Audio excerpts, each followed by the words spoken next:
presence of a quorum, I'd like to call the April 26, 2021 meeting of the Acton Select Board to order. The Town of Acton, in response to the coronavirus pandemic, is currently following the guidance from the Acton Board of Health, the Massachusetts Department of Public Health, and the CDC. The town hall is closed to the public. This meeting will be streamed online on the ActonTV YouTube channel live, and audio will be broadcast live on the radio on WAEM 94.9. To participate remotely from a computer, use the link to join the public meeting, actonma.gov/meeting/BOS, or from a telephone, dial 646-876-9923 and enter webinar ID 503-918-785. Telephone users may dial *9 to request to speak. Computer and app users may use the raise the hand feature to request to speak.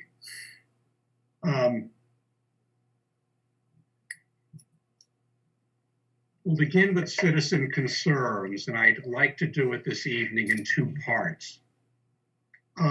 First, we'd like to hear in citizen concerns from those citizens who have concerns not related to the status of the select board chair.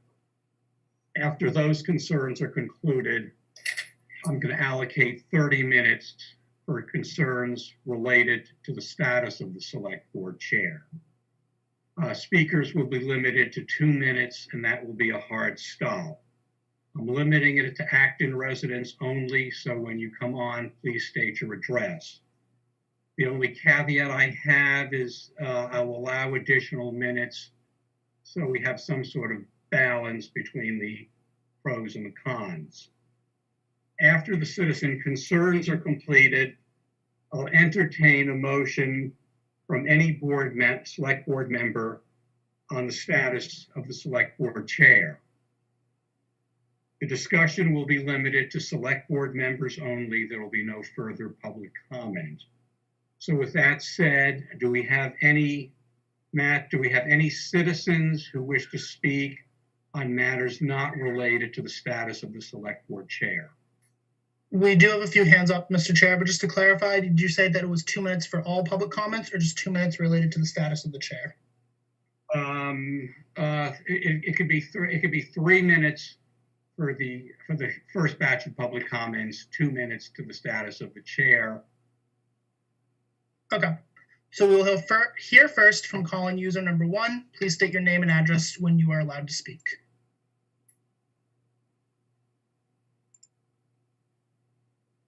Hello, this is Tara from West Acton. Can you hear me? Yes. Yeah. Thank you. I would like to speak on the reuse of the 19 to 21 maple. Will you allow that then? Yes. I would like to speak on a couple of the warrant articles, or maybe you're just talking about the order and things, or are you talking about recommendations and whatnot? No recommendations. Thank you. I would also like to speak on the shade tree protection policy, the proposed shade tree protection policy. Can I speak then? Yes. And finally, I'd like to speak on the idea of selling town land for development on number 11. Can I speak then? Yes. Thank you.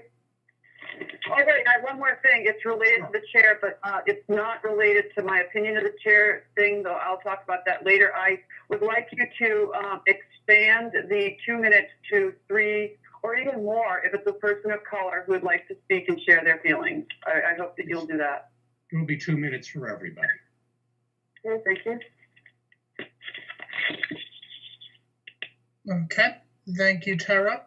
Next, we'll hear from Franny Osman. As a reminder to everyone, please make sure that your display name is your first and last name so we can call on you. Franny, you should be able to speak. Hi, this is Franny Osmond, 16 Half Moon Hill, Acton. I called in about this about 4, 6, or 8 months ago, and I wanted to repeat my opinion. Because every selectman meeting, this bothers me again. It has to do with the format of the selectmen's meetings as webinars, where the visitors, the people in the audience, can't see either who's there or how many people are there. I would hope that with all the technology we have, even with keeping with some safety guidelines with the help of IT, we can figure out a way that we can identify who's here. What you compare it to being in town hall, it's sort of like just you are visible and nobody knows who else is there. There's so much community work that takes place by seeing who just left after the sidewalk discussion. What is this big crowd that's here now? Then you talk to people in the lobby, you talk to people outside. We can't have all of that right now, but at least it would be nice to know who else is there. It gives people a feeling of camaraderie and you get to know your neighbors. And I really want to request that you try to find some other format that's not as sort of power, just the board sitting there looking at everybody else and not vice versa. So with volunteer, I don't want to force anybody to show themselves. And I sure like not being heard. It's so great to be here in my pajamas. So that's all. I just wanted to share. Thank you. Thank you. Thank you, Franny. Next up, we're going to hear from Kai-Ping Fu. Kai-Ping, you should be able to speak. Hello, can you hear me? Yes, we can. Yes. Okay, my name is Kai-Ping Fu, and I live at 11 Norton Drive. I would like to raise a concern that about recently some harsh criticism over Mr. John Benson recently. To lead our town in the direction. No, if Okay. you're talking about the status of the chair, that would come in the next segment unless there are no further general public comments. Okay, so you mean that I can talk later, not now. But this is for the reason of citizen concerns, right? You can speak to the status of the select board chair later. This portion of citizen comments is limited to general citizen comments other than the status of the chair. Okay, so then I can talk. What time is it to pad the schedule, pad the agenda? No, it would just be once general comments are over, then we will take comments on the status of the chair. Okay, sure. Let me know Thank you. that you can call my name. Okay, I'm here. Yeah. Thank you, Kate. Thank you. Okay. Next up is going to be David Fair. David, you should be able to speak.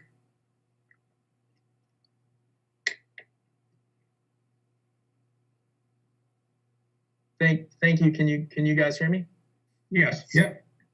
I think it's regarded to comments you made, Mr. Benson. Am I in the right time of, or should I wait? Not yet. Matt, is there any way you can determine that we're finished with general citizen comments? I can ask everybody to put their hands down if they are not waiting to make a general citizen's comment, but aside from that, it's kind of just as we go. Oh, I can wait, and maybe you can call me when it's appropriate. I want to We respect will. the board. We Thanks. will. Yep, I'll leave your hand up. All right, we have one more dial-in user. If you could let us know who you are and where you're from, you should be able to speak now.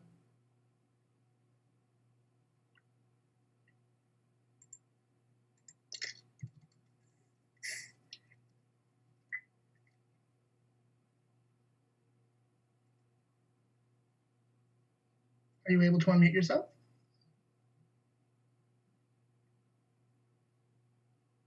Hi, hello. I'm not sure if it's my turn, but I could not hear very clearly. So, but what I want to talk is about Joe. I know for this item, it will be after the citizen concern. I'm going to wait until my name being called. Thank you. Thank you. Okay. Okay, the other hands up are, I believe, related to the chair. Okay.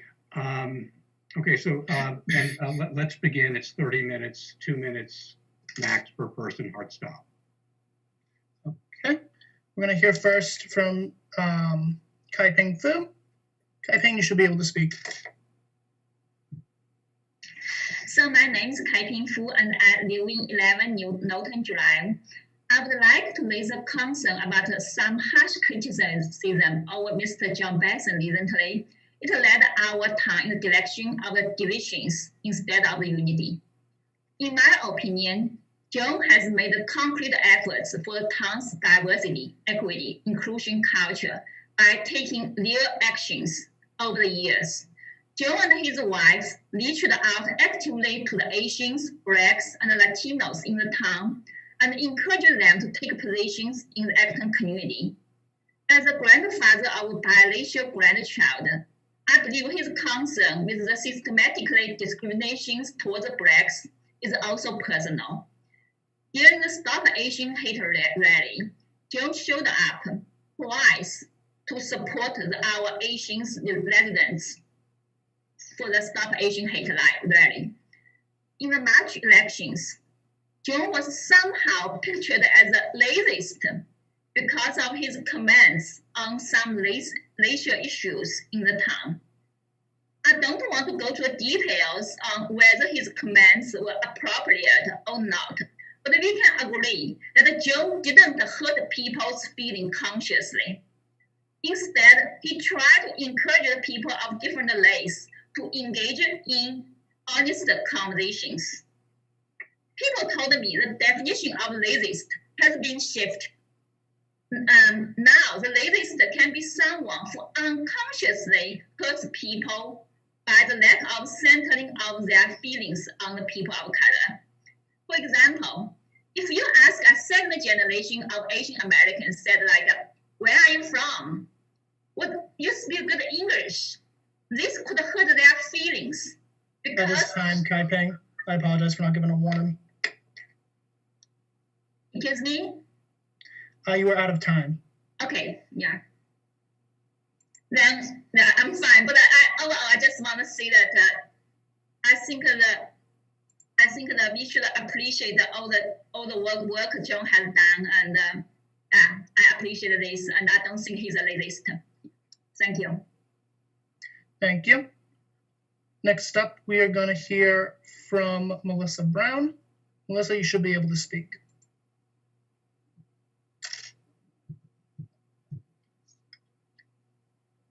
Good evening. My name is Melissa Brown, and I live on Great Road. I'm calling again to express frustration with the remarks from the chair, this time at the April 12th meeting. It was deeply irresponsible to once again name and target a woman of color in our community. Mr. Benson has had countless opportunities to listen and learn from our BIPOC neighbors. He has chosen to continue to commit harm. Mr. Benson must be removed from office immediately. This is not cancel culture. This is asking for accountability. Mr. Benson's right to practice his First Amendment rights remain fully intact. He is welcome to continue to express his views, but must no longer be permitted to do so as chair of the select board. Refusal to take action signals the board's unwillingness to confront white supremacy tendencies within the board itself. White silence is complicity. Black lives matter. Thank you. Thank you, Melissa. Next up, we're going to hear from David Fair. David, you should be able to speak. As a reminder to everyone, please state your name and address once you are called on. Hey, thanks, everyone. Can you hear me okay? Yeah. 490 Great Road. I just wanted to speak up. Mr. Benson, I've heard you say that you want to turn the temperature down. The past few weeks, you've been turning the temperature up, and it's not right. I know I heard you say you're an Acton father. Fran is an Acton mother. The women that you spoke about are Acton mothers and daughters as well. You know, we need to move forward together in creating a more inclusive and welcoming community together in a respectful manner. You know, during a pandemic, it makes sense that folks would talk on Facebook. It is a democracy, and we're free, and that's what happens. And we can all choose to support who we want to and who we don't. I just think it was inappropriate for Mr. Benson to make statements that he's made, calling Senator Eldridge a coward and targeting multiple women of color in our community. Mr. Benson, I think you ought to reflect on the big bird signs that are next to your signs that say, be kind. We got to be kind. We got to have integrity. Even if we lose, kindness is essential. Our kids are watching. We need kind leaders and kind chairs. And I know I've heard you say the board is ultimately a volunteer position. I think it's much more than that. I heard you say that you've spent over 70 hours a week on board-related activity, but not a single one of those hours was spent standing with those peacefully protesting all summer for racial equality in our community. We need leaders who want to show up, try to connect with residents, not attack them. And Black lives 100% matter. Thank you very much. Okay. Next up, we're going to hear from Sahana Pruitt. Sahana, you should be able to speak. Hi, Sahana Purohit from Blueberry Path. I would like to share my views on why John Benson should remain on the board. John is a kind, honest, and committed man who has devoted himself to our community. As a select board member, John has achieved an incredible amount over the past 3 years to gain support from almost 90% of town meeting attendees on various projects. Not a small feat at all. That in itself speaks to how John Benson has a finger on the pulse of the community and what is important to all of us. He has always approached his job with compassion and Actonians first on mind. For these reasons and more, I strongly disagree with community members asking for John to step down from his role as chair. Thank you, Select Board Member John Benson, for your service to Acton. Moving on to some of the things that were written on various Facebook groups. Let me tell you, I have been shocked and appalled. I have personally felt intimidated, and yes, I have felt bullied too. There are many statements written, not befitting of an elected or appointed member of a board or committee on these so-called private Facebook groups. It's a joke if anyone says it's private when there are 4,000 or 5,000 members in each of these groups. We need to respect opinions of all and avoid hateful language. I want to conclude by saying I'm a first-generation immigrant from India. In my experience, I found many of our community members do not like to speak on public forums. I would simply like to spotlight that the opinions of a small number of outspoken members should not be viewed as the voice of all. Thank you. Thank you. All right, next up, we're going to hear from Leo Fochtman. Leo, you should be able to speak.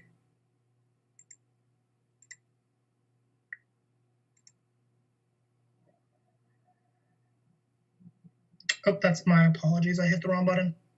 Leo, you should be able to speak now. Okay, you can hear me now. Okay, Leo Fochtman, Wright Terrace. I read the request by Indivisible Acton to have John Benson removed as the chair of the select board and censuring his conduct. John was accused of promoting anti-Semitic behavior because of accusations against a local Jewish religious leader. John was defending himself, which I believe everyone has the right to do. Just because the rabbi is Jewish does not make the comment anti-Semitic. If that was the case, then this request is anti-Semitic because John is being attacked and he is Jewish. John Benson was accused of slander. If what he said was true, there was no slander. On the other hand, statements that have been made by David Martin can be considered slander. During a December 18th meeting, when referring to the individuals that Zoom bombed the school committee meeting, David stated, these individuals have been egged on by anti-school committee, mostly white men, trying to reinstate the mascot. David made this attack with no evidence. On January 13th, Chief Burrows said that the investigation into the Zoom bomber has identified a juvenile in Arizona that has no apparent connection to Acton or Boxborough. I wrote, now that there's an alleged perpetrator that was behind the racist comments, would you consider apologizing for your hateful comments during the BOS emergency meeting? David responded, all my statements were true and correct, and I fully stand behind them. I had asked for evidence he had, but he never responded to the request. Police reports that we now have show that the juvenile admitted to the Zoom bombings.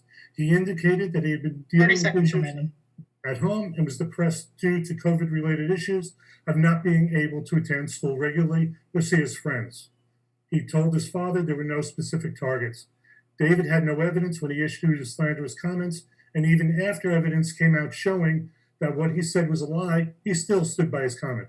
If anyone needs to step down, it is David. He should be censured and removed as chair of the DEIC. Thank you. Thank you, Leo. Next up, we're going to hear from Stella Coe. Stella, you should be able to speak.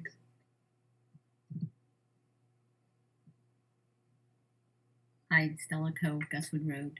While I have read statements for indivisible Acton area before the select board, I have never made my own statement, but I felt that I had to after the statements I heard made at the April 5th and April 12th select board meetings.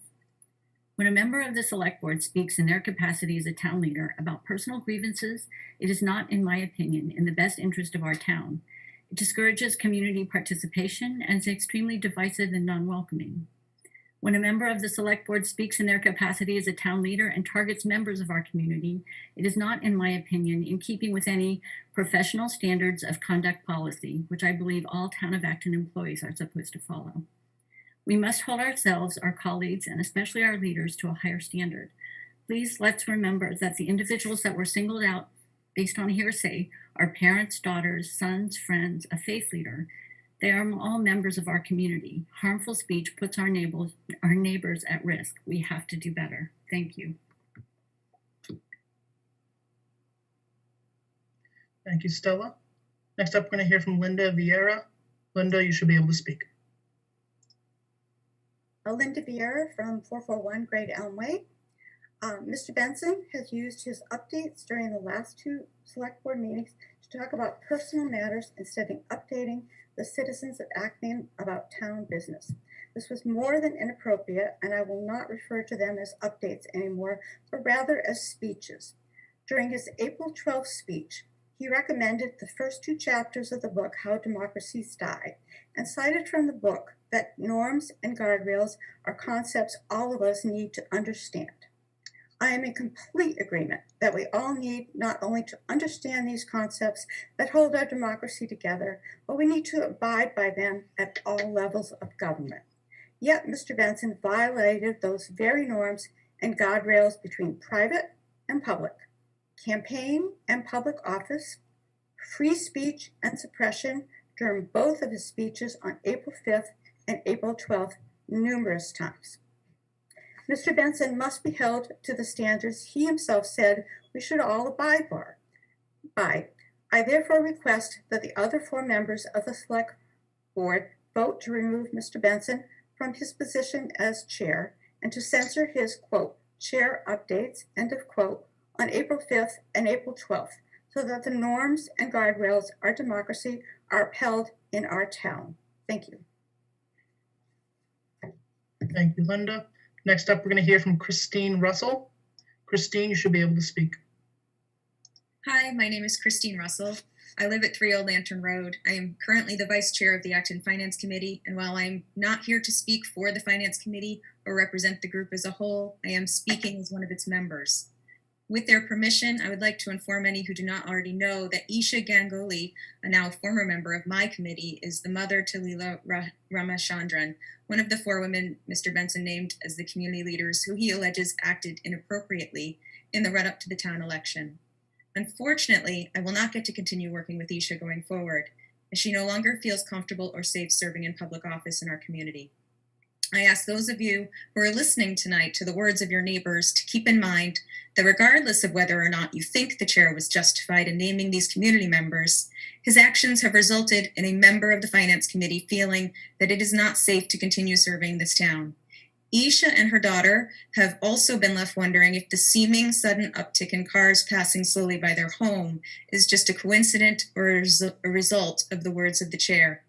It is clear from his willingness to name and point the finger at these women and to suggest that their advocacy for another equates an attack on him, that he does not hear and understand the position people of color and minorities often find themselves in as targets of both covert and overt racism.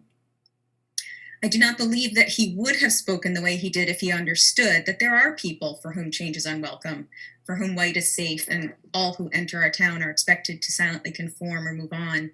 These people, I'm sorry to say, exist in some capacity in every community in this country. It is this very lack of insight into the racism that exists in our world, seconds remaining.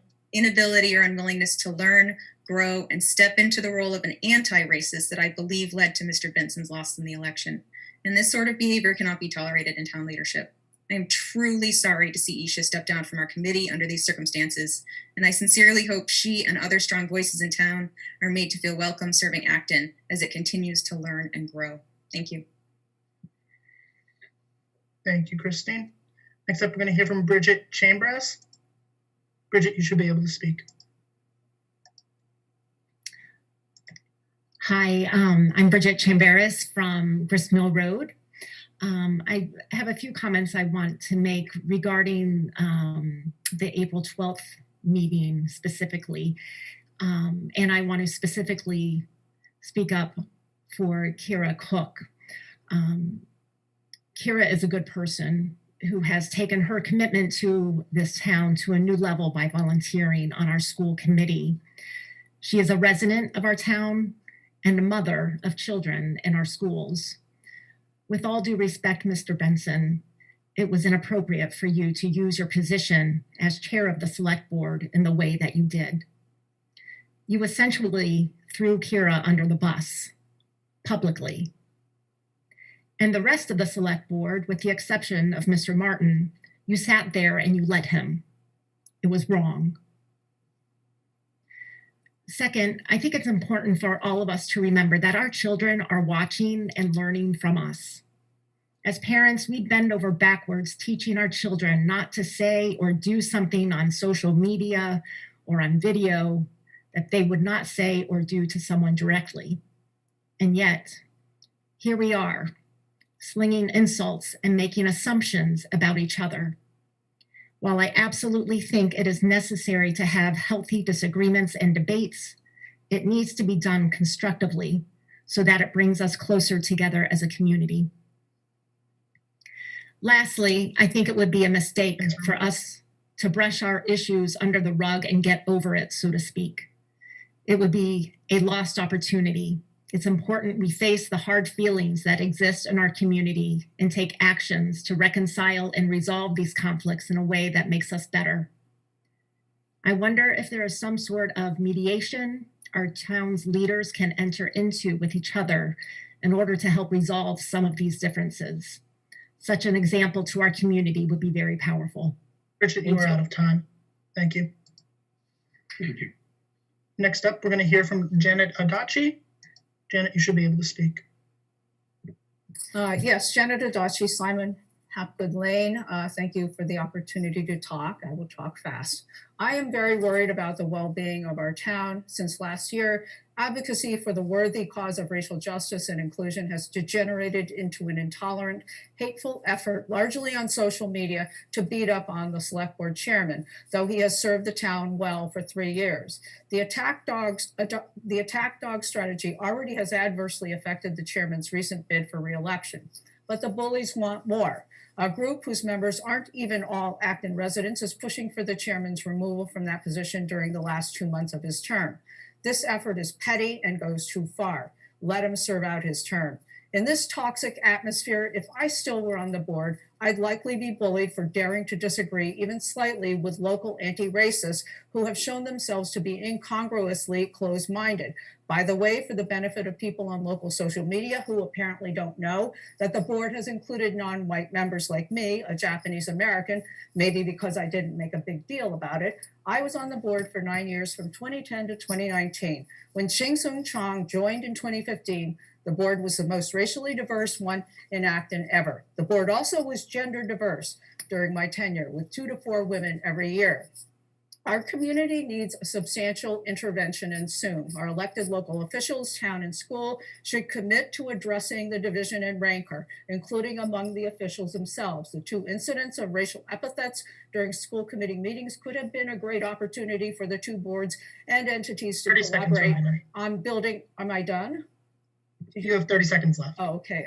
I should have asked you about that. Okay. Anyhow, the school committee meeting incidents would have been a great opportunity for the 2 boards and entities to collaborate on building broad-based understanding and support for racial justice. Instead, school committee members took actions that undermined the relationship between the 2 boards and encouraged the hostile focus on the board chairman. Our town deserves much better. I look forward to talking and working with others in town who share my concerns. Thank you.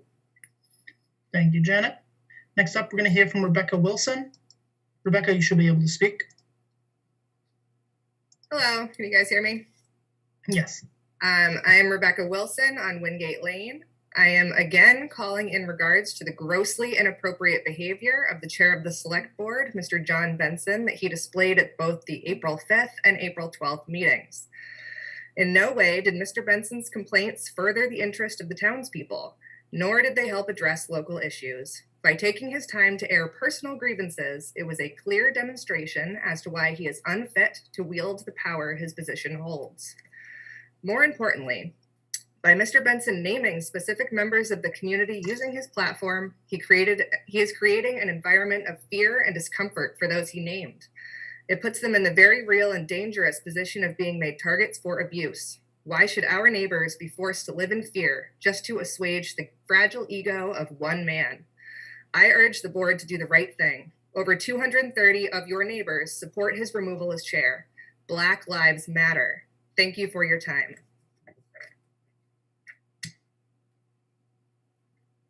Thank you, Rebecca. Next up, we're going to hear from Angie So.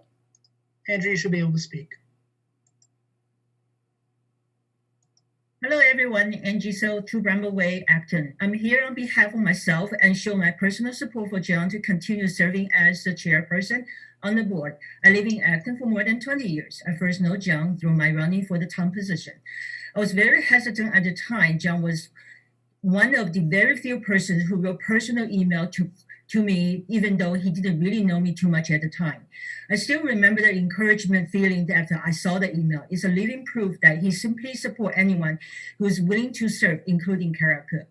Later, through working on the citizen petition for recreational marijuana, John provided needed guidance to go through the town process. Later, he congratulated the petition's passing, even though he may agree or disagree with the result. With my experience with John, he has always treated me just like anyone, a human. As the first generation of immigrants and a colored woman with English not my native language, I know the differences between when you are treated differently because you are colored, or you are a woman, or your different cultural behavior or English accent, versus that you are treated as a normal person. The respect is different. Believe me, I know how it feels like and the differences. Racism is defined as discrimination or prejudice based on race. In my experience with John, there's no trace of that. There's different differences between disagree with a person of color versus disagree with a person based on color. Thank you, John, for willing to devote your time to serve the town after you retire from your attorney career. I know I can always go to you and for guidance and support and understanding the different perspectives. So please continue serving as the chairperson on the board. Thank you. Thank you, Angie. Next up, we're going to hear from Lauren Morton. Lauren, you should be able to speak. As a reminder to everyone, please rename yourself to your full first and last names. Okay, my name is Lauren Rosenzweig Morton, 26 Marshall Path. I've been in different positions in town for many years, and full disclosure, I worked on John Benson's campaign for re-election. I have to say that I have never seen so much rancor and downright falsehood stated by people on Facebook or in any election ever. I'm not sure if it was because of social media, because of the pandemic, but I'm disappointed in how things turned out. And, you know, some of the posts, if there were teens watching this, I really worry that of the example that, you know, was going on there of name calling and other untruths. And it was hard to dispute any of them because people would pile on and, you know, say that you were not telling the truth and they'd argue with you. And, you know, which is, I understand freedom of speech, but after a while, it really got to be too much. I did disagree with, you know, John then going after the election and calling people out, but he was frustrated, and in my opinion, it was a mistake. However, it would be a huge mistake to remove him from office before the end of his term. We can't forget his lifetime of public service to this town and his accomplishments in his recent term that were outstanding. Redesign of Kelly's Corner to make it safer for pedestrians and accessible 30 seconds remaining. to people with disabilities. It was something that languished for years. And it took someone like John with his vision and approach to make that happen. Also, the North Acton Fire Station, where lives will be saved because of the decrease in the time to help people. Now, reasonable people can disagree about policy. Policy is the how of how you get things done. If you look at John and examine his statements closely, the what of what he wants. Lauren, you are out of time. Okay, thank you. Sorry. No worries. We're going to hear from Scott Smyers next. As a reminder to the chair, we have approximately 5 minutes remaining in this segment. Thank you. On April 22nd, Indivisible Acton area issued a letter to the Board of Selectmen. Later on that same day, the DEIC had a meeting. During this meeting, the goal was to make a unified statement to condemn and demand the removal of Benson from office. Now, I learned all of this from the resignation letter from Mr. Simon Lee, who was at the meeting and was a member of this committee. He insisted that he would like to learn more about both sides of the statements. This request was denied. Then the commission started bullying Mr. Lee. That doesn't sound like inclusion to me for a diversity, equity, and inclusion commission. Why was the rush to judgment to remove Benson, who was already defeated in the election? He's already on his way out. But Mr. Lee was bullied at that point in the meeting, and was not allowed to make statements that would have been delayed the overall DEIC mission of the evening. So I think Simon Lee's resignation letter is very important and telling of what's going on here in the culture of the town and the different aspects of this anti-racism. And Simon Lee is right. Some people just want to mind their own business and live private lives. That used to be okay, but this is not appropriate for the anti-racists. 30 seconds remaining. Their commitment to a bad idea has become dangerous and unhealthy. Benson defended himself in a professional manner. These individuals who he named could not have a civil response, but instead melted like ice cream in the summer sun. Thank you. Thank you, Scott. Next up, we're going to hear from Jean Kahn. Jean, you should be able to speak.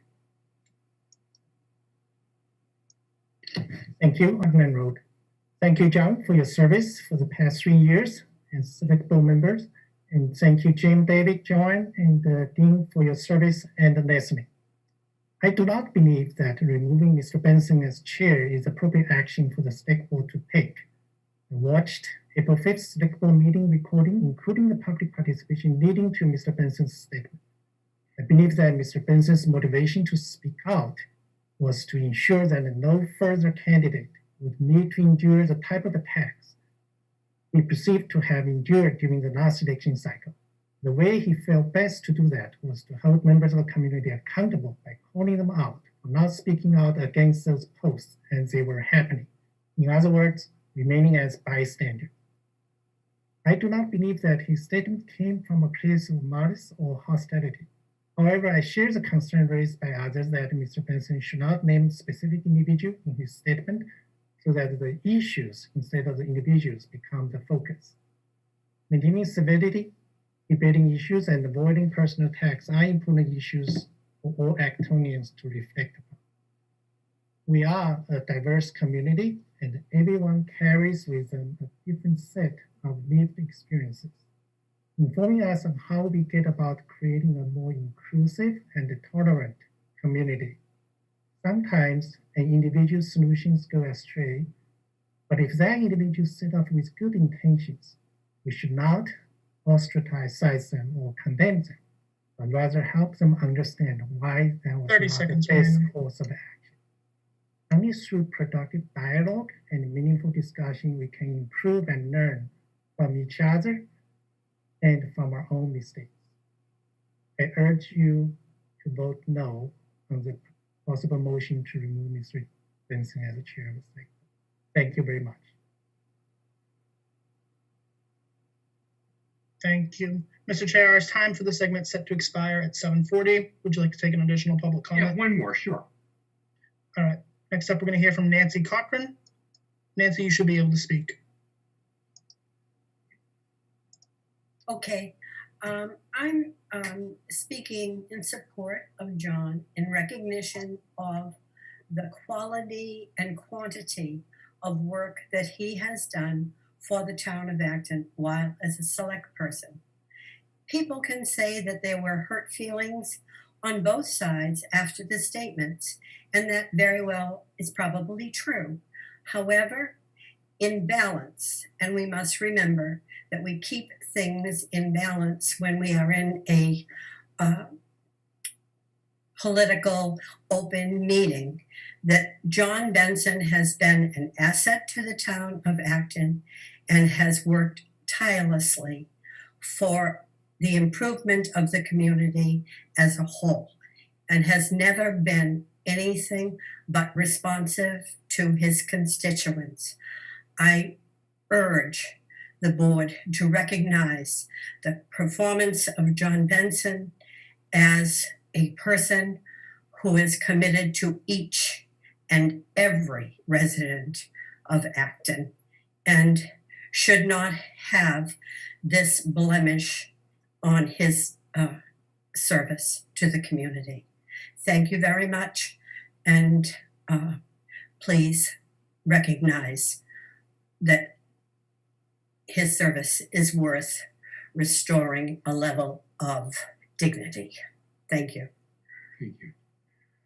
Okay, then I'll entertain now a motion from any select board member on the status of the board chair. David. I move that we elect Dean Charter as chair of the select board with immediate effect. Is there a second? I'll second. Jim Snyder Grant. Okay. So let's go around the room for discussion. David, it's your motion. Speak to the motion, please. Okay, thank you. Unless other members want to, my intent here is not to review the detail of the chair's statements at our past two meetings. However, I'm very concerned that these unprecedented attacks on Acton residents and their effect on the reputation of our town and on this board. So, statements like the chair's would not have been allowed at any town meeting by any of the moderators while I've been in town. The board has received almost 50 emails against the chair's statements and a petition with over 200 signatures requesting that we take action. This is more public input than any issue since I've been on the board. Dean, I know that you want to have a successful term as chair, but that'll be made more difficult if this controversy continues for another couple of months. I ask that you do the honorable thing now and accept the chair position to move us away from these divisive actions. Joan, you've been elected as selectman 5 times. I think that you may be the only selectman to serve in 4 different decades. I know that you care about the reputation of the board and our town where you've invested so much time. I ask for your support to reinforce our reputation. John, as people have said, you've done many things for the town, and I think it would be better to remember those things rather than deal with this controversy for another 2 months. I encourage you to move past this, vote for Dean to be chair, and serve out the remainder of your time on the board. Jim, I appreciate your support for this process and your second of my motion. As a reminder to everybody that in a non-pandemic year, we would have already taken this vote. It's time now. Thank you. Jim? Excuse me. This is a rough one. Some sleepless nights, definitely. So I acknowledge that John has done an awful lot of good, and that the first 2 years of his term were when he was not chair. So people can get a lot done in the role of being on the board when they're not the chair. I think the specific reason I'm in favor of having John not be in the chair is because I'm still mystified at the choice to make those statements. They suggest some kind of, I don't know. I don't want to speculate on motives or character issues or any of that.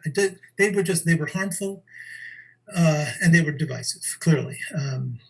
by all the conversation today. So I think having Dean be chair would be good for the next couple of months. I'm in favor of it.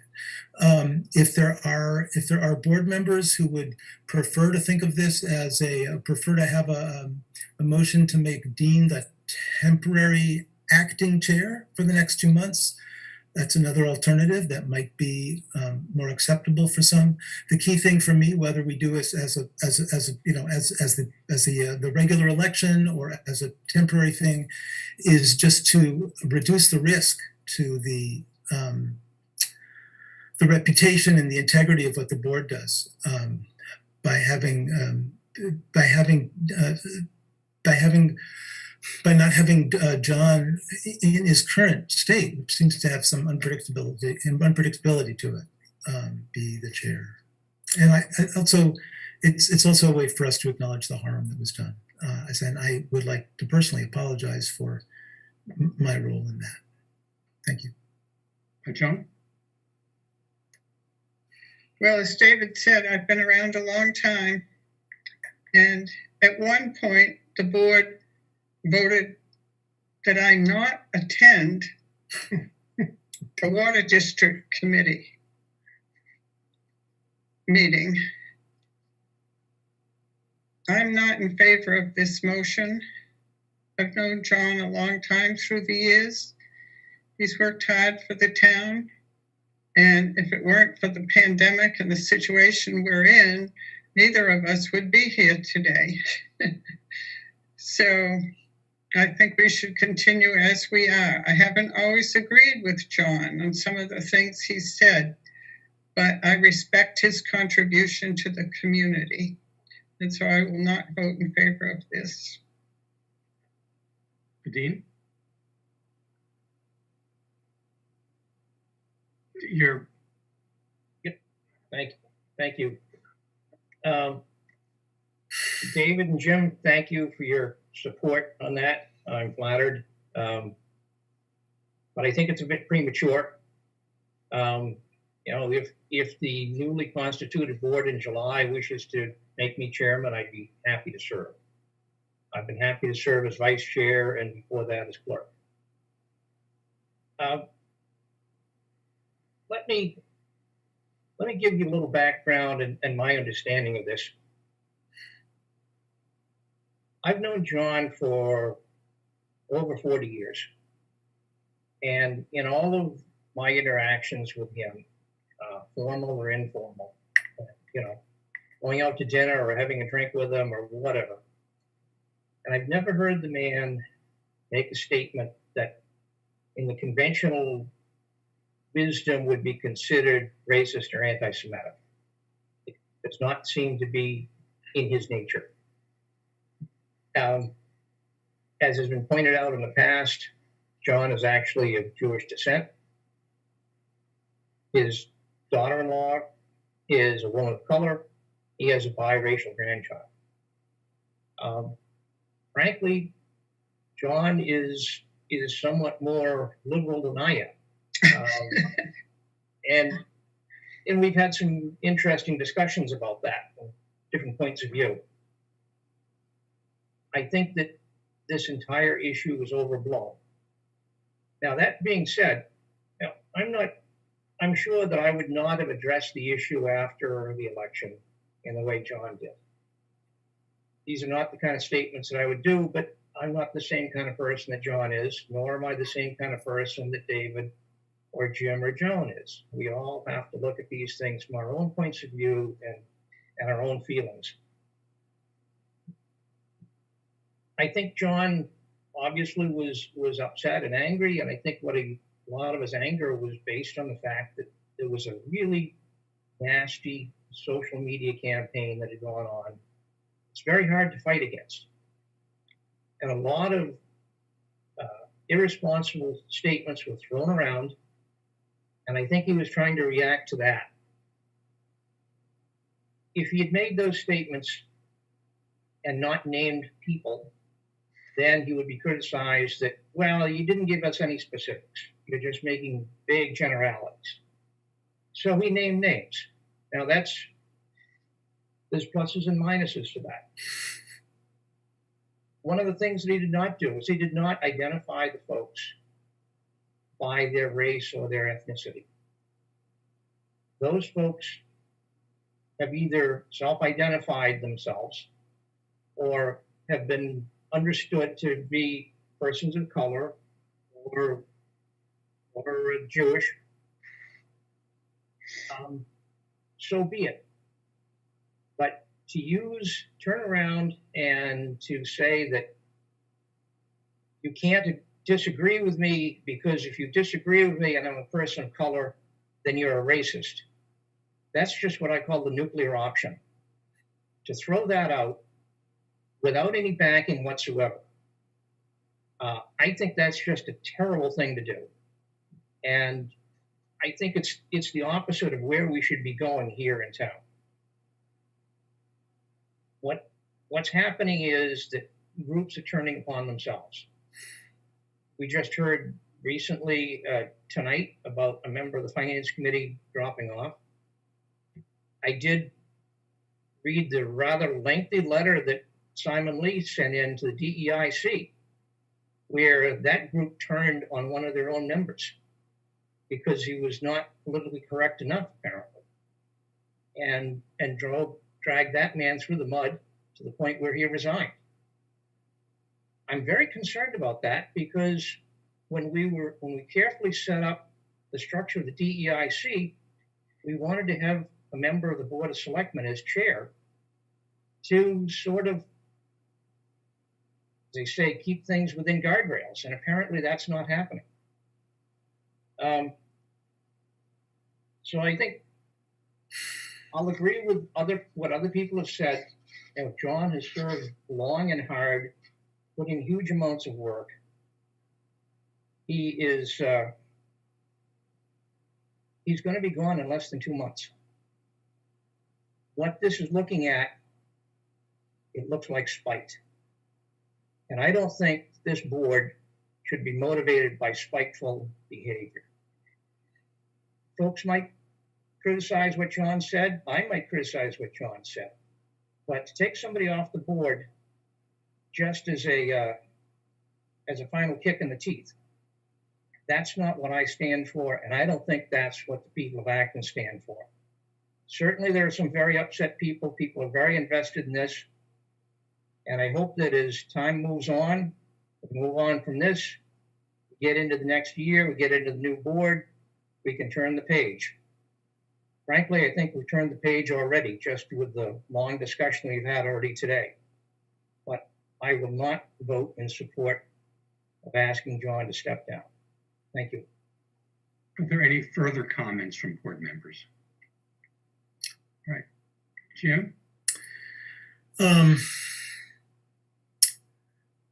Assuming, just in case this doesn't pass in any form, I am aware that we will continue to work together, and that I will take on a responsibility to speak up if I think any of the things we say are going beyond what we need to do as board members and get into the realm of personal attack. So whatever happens, I'll recommit to doing that. And so whatever happens, here we are. We're going to work together. Dean? Yeah, I'd just like to welcome that from Jim. You know, a lot of the platform that Jim ran on in the past was that, you know, he's a peacemaker and he finds a way to get people together on things. And I hope that when he thinks I'm going off the rails, I hope he will raise his hand and say something. And, you know, I think that's a positive step. I think we should all take the opportunity to check ourselves and to think before we take any actions. And certainly I welcome Jim's offer to act as our better angel. Thank you. So if there are no further comments, David, would you please call the roll on your motion? Yep. Mr. Snyder Grant? Aye. Ms. Gardner? Nay. Mr. Charter, No. Mr. Benson, No. and I say aye, so that it fails 3-2. Just want to say, thank you, and I intend to serve out my term as chair and do my part to get us through town meeting and exit graciously on June 22nd. Thank you all. If we could go to the manager's update, please. Thank you. I believe there was one person that got held over that had that wanted to speak during open comments about not related to the previous topic. I'm not sure if she's still here. Mr. Manager, they fell off of the meeting. Okay, sorry about that. My updates are mostly going to be covering other topics in the agenda, so I look forward to discussing them then. Are there any member updates? Member minutes? David? I just wanted to say that train service resumes in South Acton on a week from tonight, or a week from today, on May 3rd. And the MBTA is trying a different schedule. They're doing a regular 1 hour schedule throughout the day. And so trains will come once an hour inbound and once an hour outbound. And I don't know, I haven't looked to see what the schedule actually is, but it'll be a certain number of minutes after the hour inbound and a certain number of minutes after the hour outbound. And so you won't even really need a schedule anymore. You'll just be able to look at the big hand on your, I guess people don't have big hands anymore. But you'll be able to just look at the minute past the hour and see when the next train is coming. So, and right now the weekend service is not resuming, but there are discussions about if that might happen. Just wanted to let everybody know that train service will be back. Thank you. Are there any other, Jim? Yeah, I'd say I have one update from some updates from the Acton Water District. So last week I talked about the drought conditions, but there are other things going on. Newly elected officials were sworn in. Erica Emir-Lynn as a re-elected board member, and Bill Mullen as the newly elected moderator. Barry Rosen was elected as the new board chair. The testing of those two new potential central Acton wells appears to be going very well. A number of 10-day tests have been performed, and the consultant is now tabulating the data from the testing. If the Mass DEP does issue permits for one or both wells, the Water District will ask the state that the permitted gallons per minute of the wells be added to the district's total water pumping permit. Let's see what else. The construction of the new Central Acton water treatment plant is ahead of schedule at this point. The general contractor believes that they will have the plant operational in July, and this is a big deal as it will allow us to move ahead with water treatment for those Central Acton wells. And finally, construction on the solar array on Lawsbrook Road should commence shortly. Eversource has just given their okay for the second solar array on Knox Trail, so the permitting process for that plant will now begin. And when both solar arrays are complete, the AWD solar arrays will match their entire electricity needs. And that's all from the Water District. I had one more thing to say. In years past, the land stewards and a lot of other volunteers have been busily removing invasive plants from Acton conservation lands. This one here is garlic mustard. It's garlic mustard season now. We have identified over 80 different locations on conservation lands where there are patches of garlic mustard, and that's more than we can take care of ourselves. So we rely on volunteers. If you're interested in helping to pick garlic mustard, anyone, please contact me or go to the actoninvasives.org website, and there'll be a way to get a message to us, and we'll happily put you to work pulling weeds out of the woods. Thank you. Thank you. Dean, any update? Joan?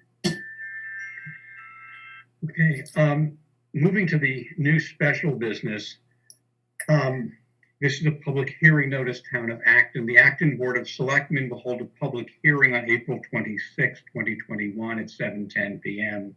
Continued from April 5, 2021, virtually on Zoom, https://zoom.us/j/5039-18785 on the application of Old Mill Development Trust for a site plan special permit number 092820-480 under zoning bylaw section 10.4 at 67 Powder Mill Road, map J3, parcel 59-6.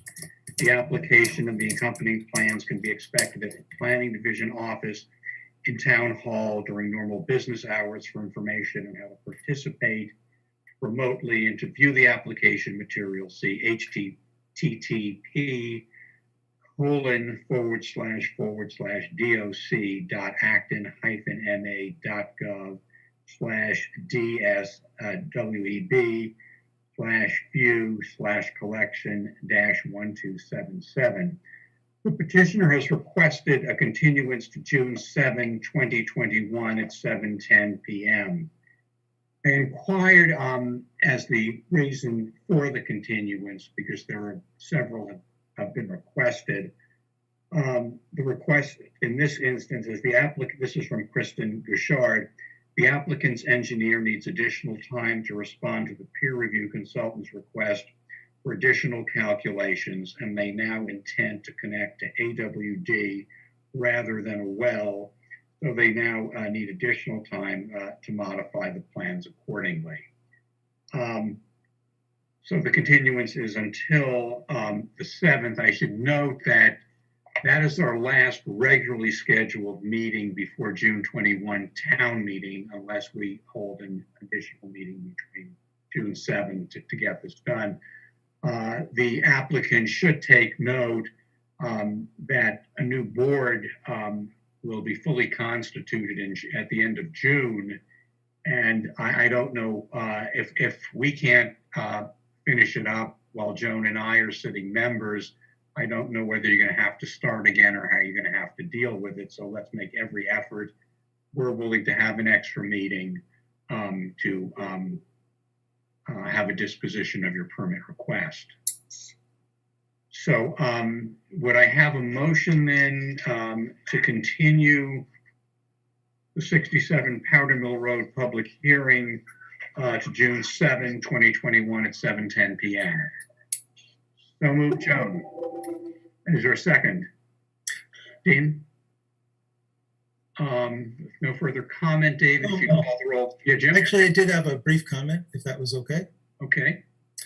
The last instructions that we gave to the planning department a number of months ago were to attempt to draft a decision that was in favor. And given how long this has gone on and how quickly it might need to conclude, it seems like it would be very helpful for the board to also have a draft denial, so that we have different options to weigh if we need to weigh them quickly. So I wonder if we would like to ask the manager to have the planning department work on a draft denial as well. Well, yeah, okay, we can do both. I don't recall that we asked that we took any sort of straw vote that would indicate a preference for approval of the permit. The way we left it was town staff and the applicant were going to attempt to work out some of the concerns that were expressed throughout the first day of the hearing. Yeah, they have prepared a draft acceptance. Of that I'm not aware of. Yeah, it's in the packet, or it's in the previous meetings packet. So it would seem helpful to also have a draft denial so that we can look at both. Yeah, I'm not sure they should have gone that far, but do both. Mm-hmm. John. So the practice of preparing a draft decision comes back to a request of the previous board. where there was concern that the board was being asked to make decisions without having a draft in front of them. We certainly could write 2 draft decisions for every project that comes before you, but I'm not sure that is the best way to use the time. I think a decision of denial is a much shorter document usually, I would think.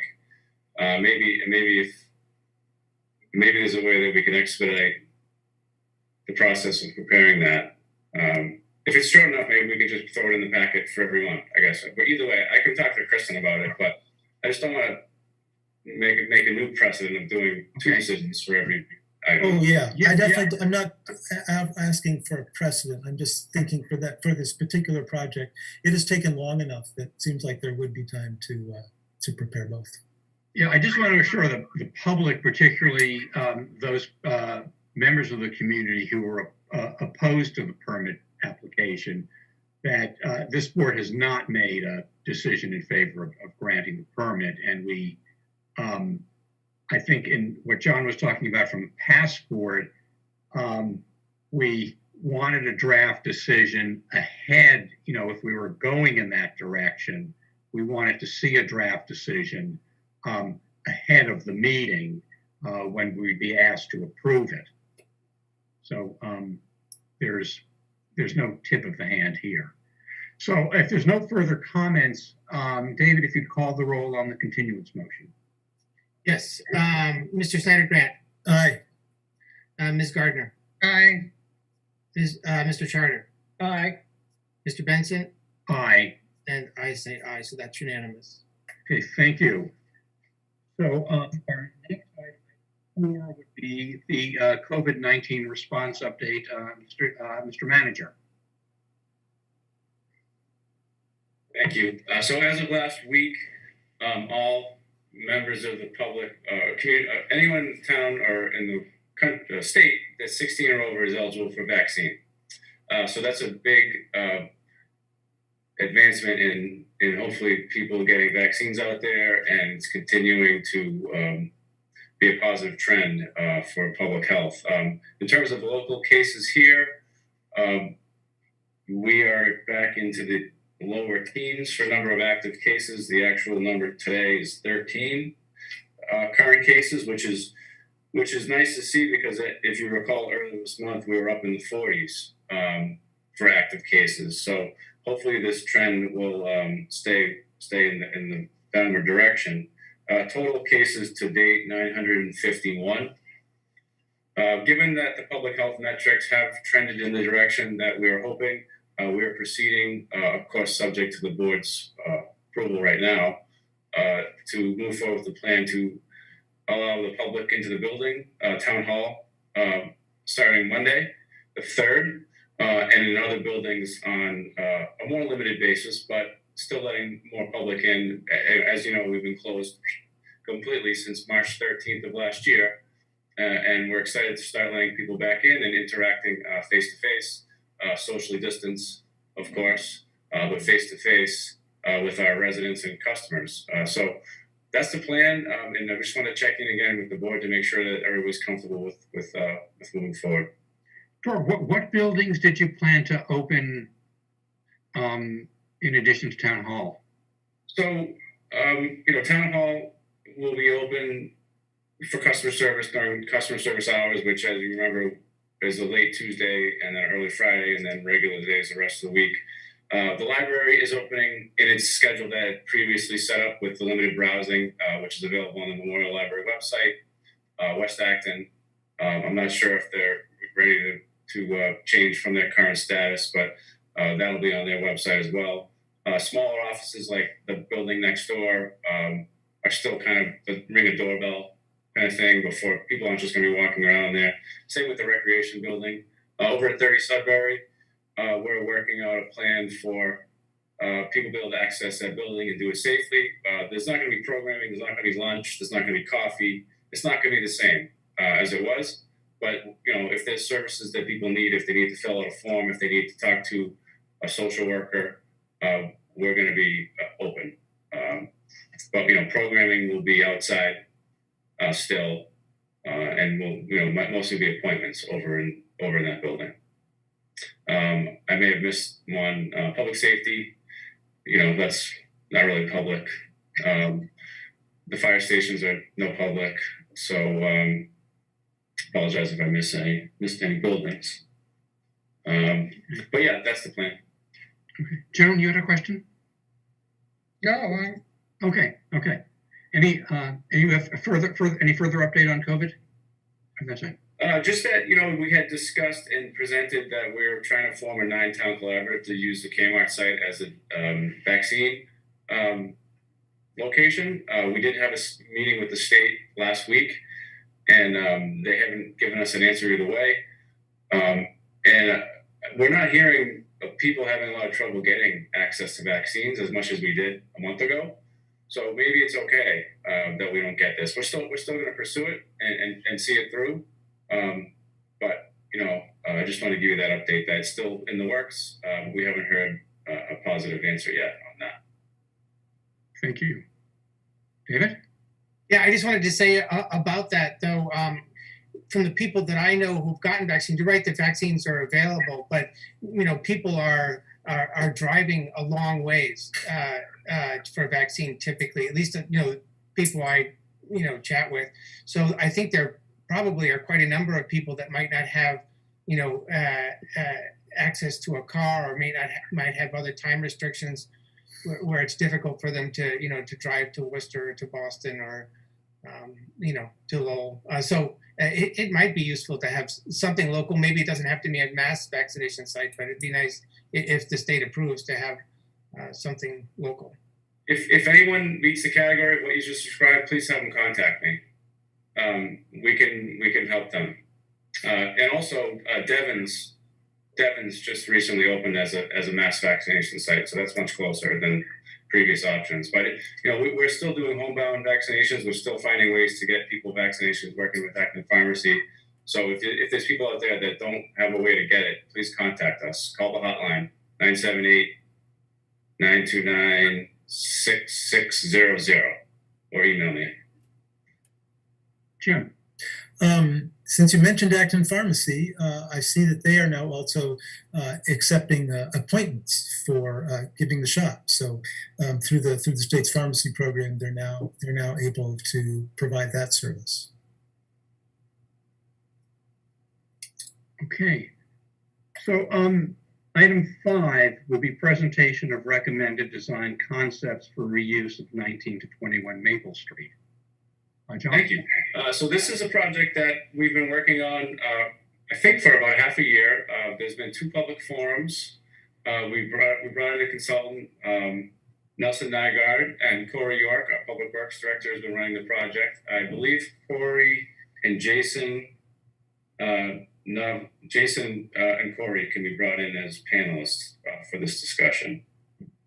Let's see. Jeez. Oh, there's Jason.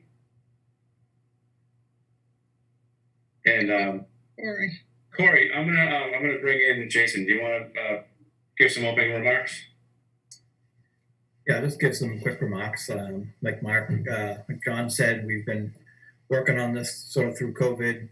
We've had a couple public forums. They've done some data collection, and we've had an online survey. So we've gotten quite a bit of feedback. And so it's been a very good process. We've got a lot of comments and questions, commuters, neighbors. So it's been, I think it's been a good process. We've gotten a lot of information, and we've kind of fortunately gotten to this point where we have a sort of a final presentation to make. So I'll hand it over to Jason to start that. Jason, Okay. please. Thank you very much. First of all, I'd like to thank Corey and John and everyone in the town for being active participants in our project work. We're really happy to present the recommendations today for 1921 Maple Street and the improvements there. Very excited about it. With that, I will go ahead and share, if possible, a brief presentation to go through where we've landed with our final recommendations.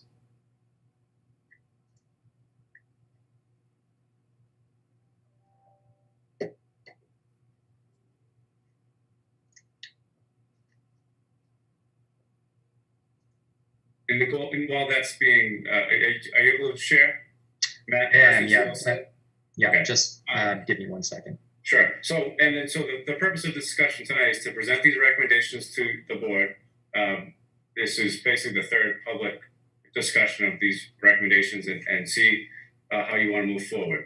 So, Jason, thank you. Thank you very much. So I think many of you present here tonight may have been part of our prior public process, but the plan for tonight is to really do a quick recap of everything that's led up to this point, and then really focus in on the recommendations which we have to share with you today. So I'll just briefly introduce our project team. My name is Jason Novsam. I am a senior associate with Nelson Nygaard. I've been the project manager for this project on the consultant team. I was also the project manager for the 2019 commuter rail parking study, which sort of directly informed the work that we've completed for 1921 Maple Street. I've been supported by Bill Schwartz, principal in our Boston office. We've also been supported by our partners at Niche Engineering, Faisal Husseini and John Mikulak, who've provided engineering support. Brian Gregory with Perkins & Will, who has provided architecture and urban design support, and then Laura Lopez, associate with Nelson Nygaard as well. So tonight I'll go through quickly the context for the project, the results from the online survey and public forum number 1, talk about the original proposed concept options which have been presented before, talk through the results of public forum number 2, and then deal with the preferred concept itself. In terms of schedule, we kicked off this project on September 9th, 2020. You can see we've had a series of public forums, and then here we are today in April 2021, presenting our final recommendations. So I do want to remind everyone that the approach that we've taken for 1921 Maple Street is really to build off of the findings of the 2019 parking study. Yes, one of our primary goals in this work has been to understand how we can potentially add parking spaces to the 1921 Maple Street lot. But there were also a wide range of other recommendations that came from that study pertaining to pedestrian access and bike access and shuttles and things of that nature. And we've tried to incorporate those elements as much as we possibly can into our final recommendations as well. So just for some broader context in terms of why this project is so important to the town, we understand that as of our 2019 study, prior to COVID, 96% of the commuter lot spaces were full as of 9 a.m., which led a lot of people to seek or rely on access to reserved spaces, which are primarily concentrated in the 1921 Maple Street lot. However, there were only 40 of those spaces and still are only 40 of those spaces. So part of our recommendations involves seeing how we can reasonably expand those while still accomplishing our other mobility and access goals for the station. And again, looking back to 2019, there were a wide range of recommendations that came out of our previous study. Again, a lot of these don't directly have to do with parking, but are more about multimodal access to and from the station. And again, you'll see how that's reflected in our final plan tonight. So here's an aerial image of the site. You can see the somewhat informal parking here, the 2 major structures on the site. We'll talk a little bit more about those. A storage shed area here, and then here's the actual MBTA station. So the way this functions is, again, there's essentially 40 reserved parking spaces, an informal pickup drop-off area here, as well as more informal pickup drop-off taking place on the street. You can see the one-way circulation here on Maple Street. We'll talk about how that factors into some of our recommendations as well. And then the intersection with Stowe Street here. Here is the existing access point to the inbound platform. So again, if you're parking far at the western end of the site here, that is a bit of a walk. So we've tried to be considerate of that and see what we can do to add easier access for individuals using this lot. Moving on, we did pay special attention to what we call Building 2 on the site. This is the South Acton Lumber Company building.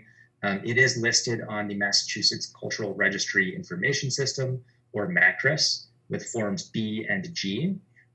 This listing does not place restrictions on what can be done with the building in terms of modification or demolition. However, it does mean that the building has been recognized for its historic value by the community. So we wanted to pay careful attention to this, again, in formulating our final plan. So I'll move through some of the results from our survey and our first public forum. We did conduct an online survey, which received 288 total responses. Many of the individuals who responded indicated that they did use South Acton Station on a daily basis, at least prior to COVID, when commuting patterns were more normal. One of the most interesting findings from this survey was this chart that you can see here, where we asked people to really rank which elements or potential improvements for the site would be most valuable to them. And as you can see here, adding additional car parking was the #1 most requested new feature, but also coming in at a close second was an improved pickup drop-off area. And then third was the potential addition of a coffee shop on the site. And then fourth, a new direct access point to that inbound station platform. And then you can see a variety of other potential improvements were recommended as well.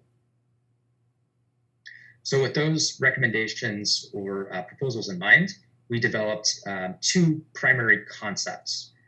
These concepts were intended, again, to potentially increase the number of parking spaces, formalize that pickup drop-off area, provide a new station access point that would be more convenient, and then add additional bicycle storage as well. So you can see here, again, the existing condition with the 2 buildings and the storage shed.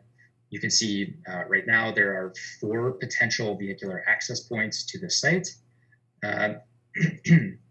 Moving on, we'll show you the first option that was considered. So this is what we call option 1. This is increasing the total number of parking spaces on the site to 61 spaces. So that's a gain of 21 spaces. You can see 2 primary rows of parking here, as well as this extended pickup drop-off area and a new ramp and access point to the station here, as well as some potential additional commuter parking or parking for potential reuse of this building too. This option does plan to remove building 1 as well as the storage shed, but building 2 is fully preserved. And then option 2 was another option that was considered. This one is able to add slightly more parking with 65 total parking spaces. And that is because it is adding 3 rows of parking. 2 of them would be angled parking in order to fit within this layout. And the pickup drop-off area is now shifted to the east behind building 2. So that was the second option, which was presented. Both of those were presented at the second public forum. We also looked more closely at building 2 to understand its potential for reuse and any potential limitations there. One thing that we noted is that any new use there might actually require parking. So that would, of course, reduce the total amount of new commuter parking being added, but might be worth the potential benefit of whatever that new amenity might be. So moving on, at public forum number 2, we found that concept 1 was the preferred option. I think the public demonstrated a strong preference for that option due to the better pickup drop-off location, indicating that that would make circulation a lot smoother, which was a big concern. And also the idea that the additional few parking spaces offered by option 2 don't really compensate for the more challenging site configuration with that option. We also heard public feedback pertaining to a couple of specific issues, the first being the possibility for a solar canopy on the site. So we've looked into this a little bit more. We'll share some images related to that. And then we also heard about the importance of building preservation and a reaffirmation that building 2 really should be preserved. So that was something that we heard loud and clear. On the topic of solar canopies, we provided some images here today. These are new images of what this could or should look like based on similar sites in the region. On the left here, you can see a small scale solar canopy in Melrose. On the right, something a little bit bigger in Amherst. And then two really much larger scale examples, again, one in Melrose and then another in Amherst, Massachusetts. So we wanted to provide those images for reference. If the town wants to consider implementation of a solar canopy, this may be useful. And then finally, we'll talk about the preferred concept itself. So this preferred concept does look very similar to the option one, which was presented at this second public forum.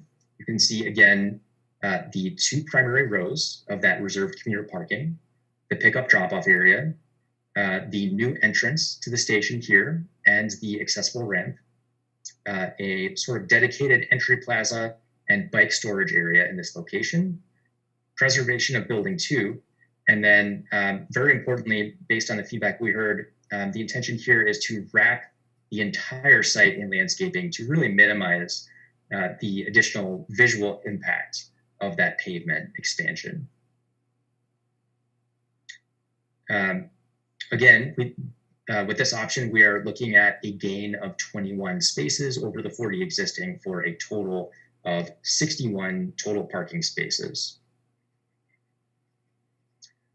Another element that we've advanced since the previous public meeting is implementation of a turnaround here at the eastern end of the site for individuals who may turn to the right. If they need to circulate back out without finding a space, there's a turnaround that would be implemented here to allow for that movement. Another very important feature is the addition of new sidewalks extending along Maple Street and crosswalk at Stowe Street to make this very important pedestrian and bicycle connection possible.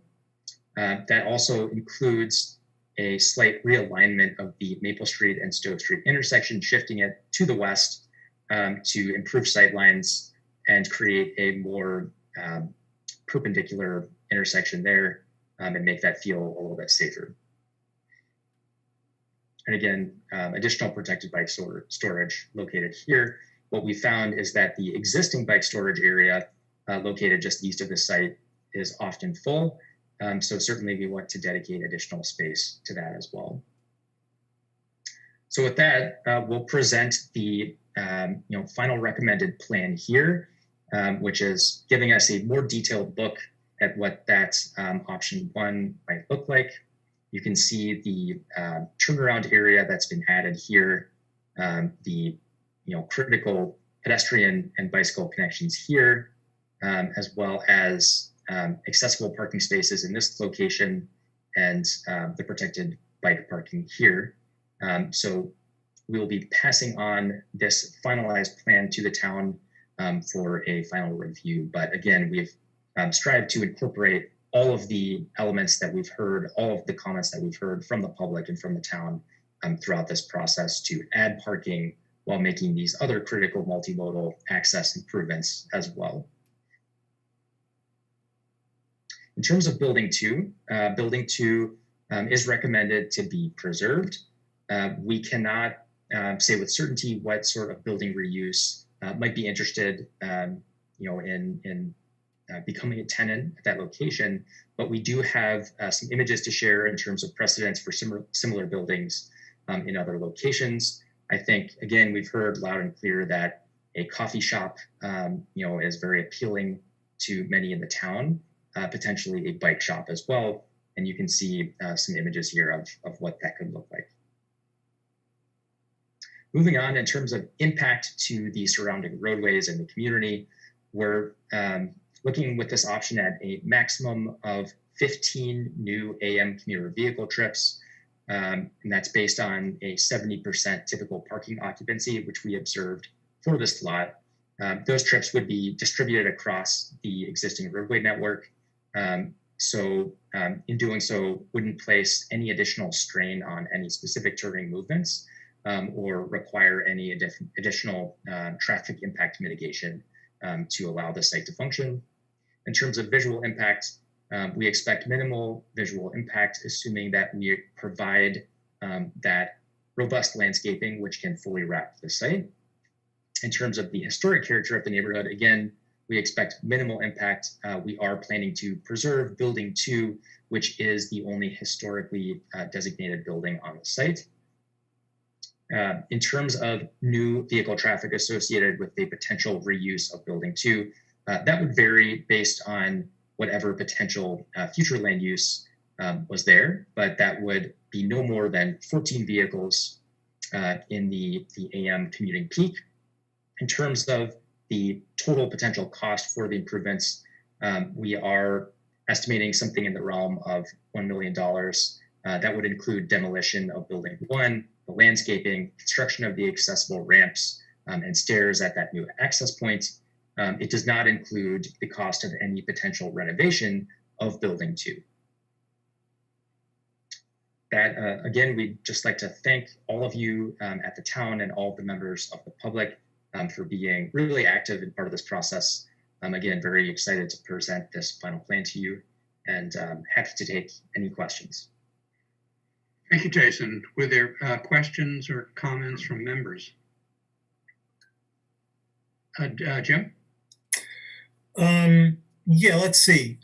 First of all, for those who might want to see what car canopies look like and don't want to travel far, Acton's congregation Beth Elohim has recently opened its solar car canopies, and that's a lot easier to go take a look at if people want to understand the visual impact of those features. And the other, so that was the comment. The question was, has there been any attempt to estimate the saturation point for bicycle parking? My observation is that every time we've added new bicycle parking, it gets filled up. And each bike takes a lot less room and is a lot less expensive to create a space for than a car. So I'm just wondering, where could we possibly have additional bicycle parking to, take advantage of getting another car off the road? Yeah, that's an excellent question. I, certainly agree, Jim, that every time I've been to the site, whether it was back in 2019 or more recently in 2020 and 2021, that the existing bike parking is always very, very full. So I think we can accommodate a great deal more bicycles, with the recommendations that we've made here. We do propose that any additional bike parking on the site is either fully protected, as in something like a bike locker, or covered, so that people really feel comfortable knowing that if they commute, they're going to get back and their bike's going to be in good shape. I think there's additional space on the site, potentially on the eastern end, closer to the existing access point, to potentially add even more bike parking. And then you can see there's an area here in front of Building 2 as well that I feel would be suitable for some additional bike parking as well. So I think if you were to construct this and this bike parking wasn't quite cutting it, I think those are the areas I would love to add more.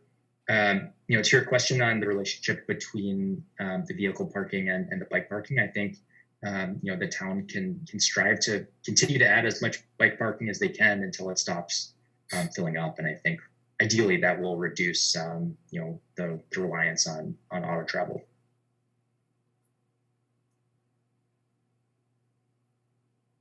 David. Yeah, a few short things. How would you propose that bicycles get from the Assabet River Rail Trail to the new bike storage? Are you suggesting that they come out of the rail trail, turn left on the street, right into the parking lot, and go straight into the bike storage? Or are you suggesting that the new crosswalks are also dual use, like the rail trail itself, and people turn left into the crosswalk, I'll call it, and then right into the other crosswalk and then in?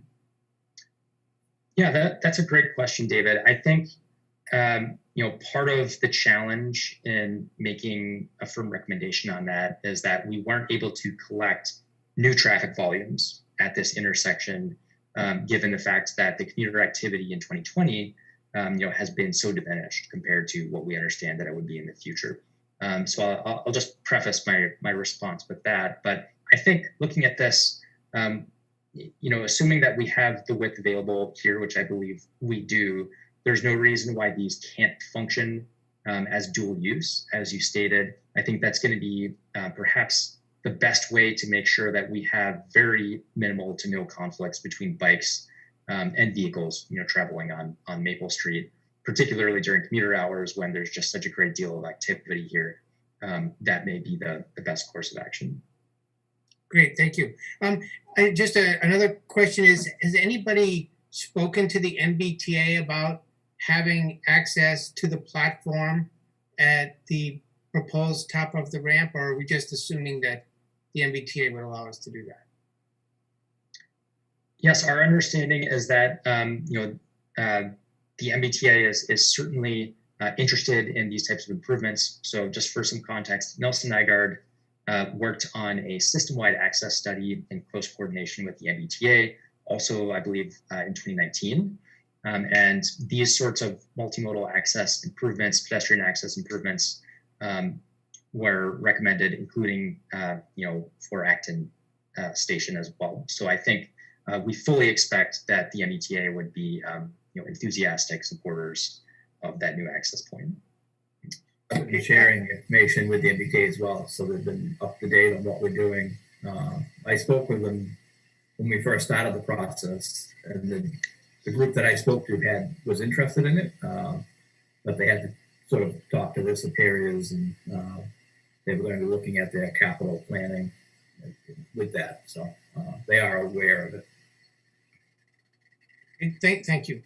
And my final question is, could you talk just briefly about, I know it wasn't in your presentation today, but it was in other materials that you've had about possible layouts of tenants in the building. Actually, I'm not so concerned about the layouts, but I just want to understand the quantities. As I understood it, that you could have two small tenants on the first floor, with the second floor kind of being used as a stock room, or you could have a large tenant on the first floor with an elevator and use the second one as a tenant as well, second floor as a tenant as well. Is that correct? Yes, that's absolutely correct. And I believe that it's probably our public forum number 2, where we discussed some more of the details on that. So I would just refer everyone back to that presentation for all the details. But yes, you're exactly right. That is the configuration that we envisioned. Yeah, I think the $64,000 question is our issue is finding tenants to go in there. But I think that's that those plans are great. Thank you. That was all. Dean or Joan? I can't see. I had a question about the landscaping. Could you put that slide back up?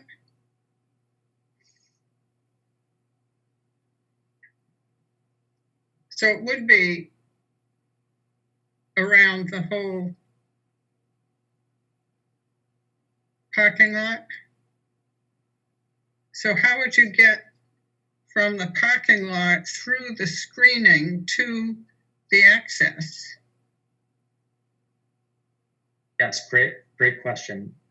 So the new access point is, I think, where we intend, the vast majority of users of the site to go, right? So we're providing pedestrian access there and making sure that that's as convenient as possible for people parking in this area. I do agree, however, that if you park on the far eastern end of the site, it certainly is closer for you to then walk to that existing access point over here.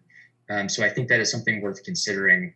I know when we've been to the site, you can sort of see the path that is created there just from people walking in that direction. So I think there's a possibility that you could formalize that and sort of tie it in this way. So I think that's definitely something, if that demand continues, that could be added.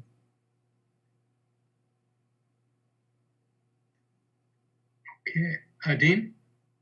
Yeah, a couple of questions. One, I commend you for the outreach that was done, and those two forums that you ran were really well attended and lots of good points raised. Just a question on the parking area itself as proposed, and certainly Corey and his folks in Highway can give you some input on this, is what are you going to do about snow storage? Is there any, the logical spot to put the snow storage, frankly, is to push it all the way down and dump it into the wetland, but I know probably running into some issues with some of the other regulatory agencies on that. We haven't had any really bad snow years for a couple of years, but from my recollection of what it was like with snow filled up in the larger lot, that's a big issue. You lose a lot of parking spaces if you can't figure out a place to move it. And if you don't dump it in the wetlands, you probably crush all the landscaping you put in. So I think I'd like to have Corey's input on that one.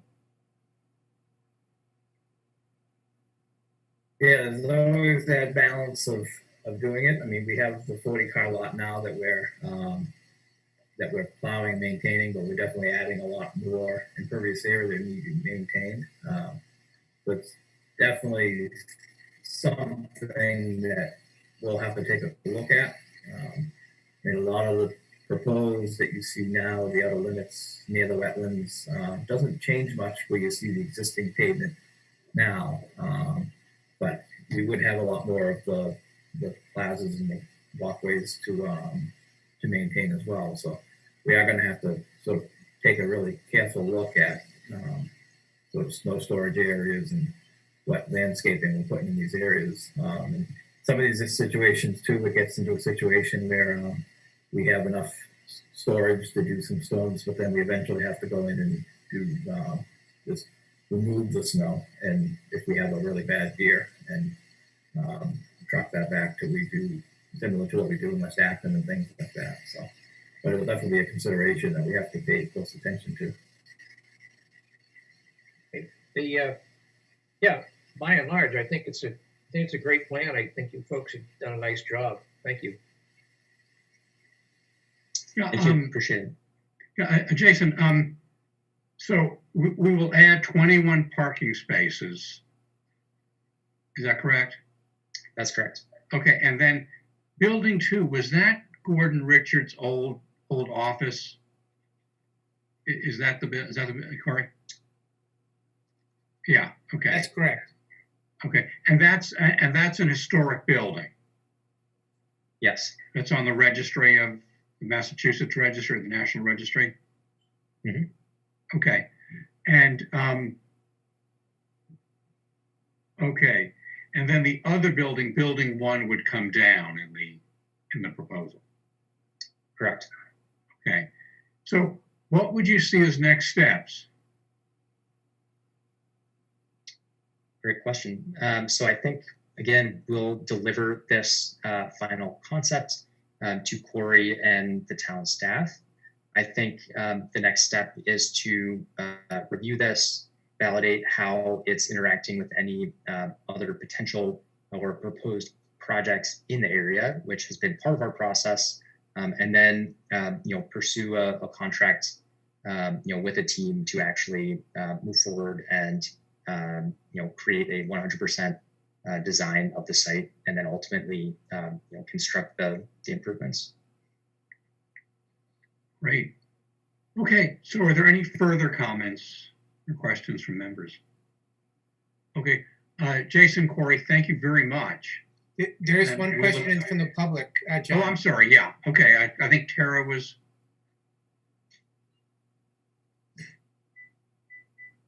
You should be able to speak now, Tara. Can you hear me now? Yes. Oh, good. Okay.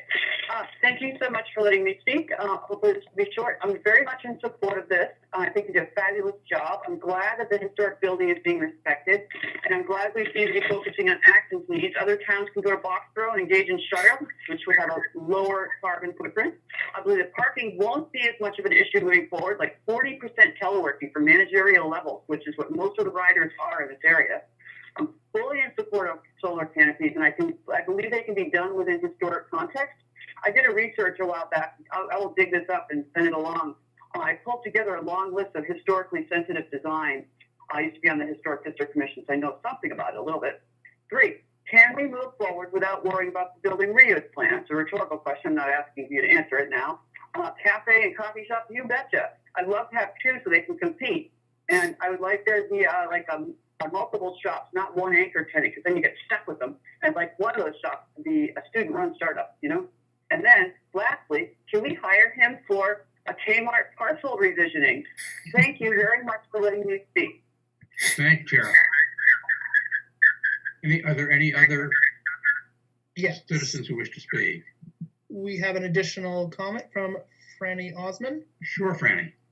Franny, you should be able to speak. Hey, Franny Osman, 16 Half Moon Hill. I want to question the estimate that the number of cars coming to this side won't go up that much. It said like 15 more rides. Because it seems to me that in the morning, people will want to drop people off on this side. In the past, it was not convenient. It was unsafe. You didn't know you couldn't get to the drop-off point easily.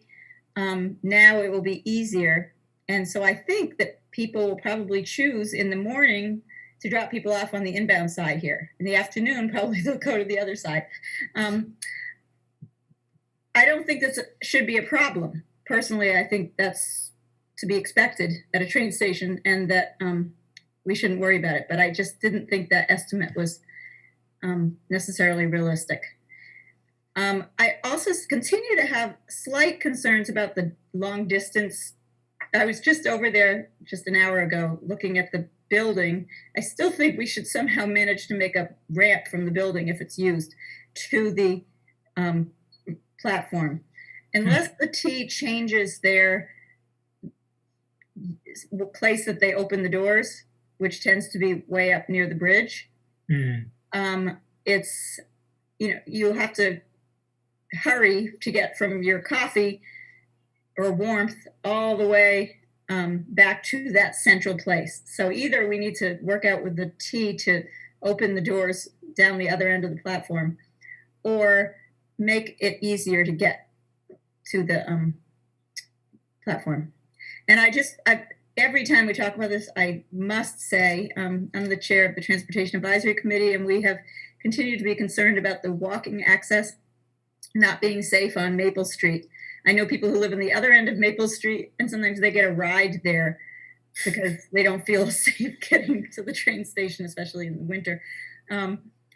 I hope that while we're talking to the T, we continue to pursue the idea of opening up the path along the tracks from the southbound platform, or any platform, to Martin Street. So, and it would solve some of the pedestrian access that we have, issues that we have up on Central Street and on Maple Street. That's all. Thank you. I think it's great. I really love the way you incorporated all the concerns and the ideas you came up with.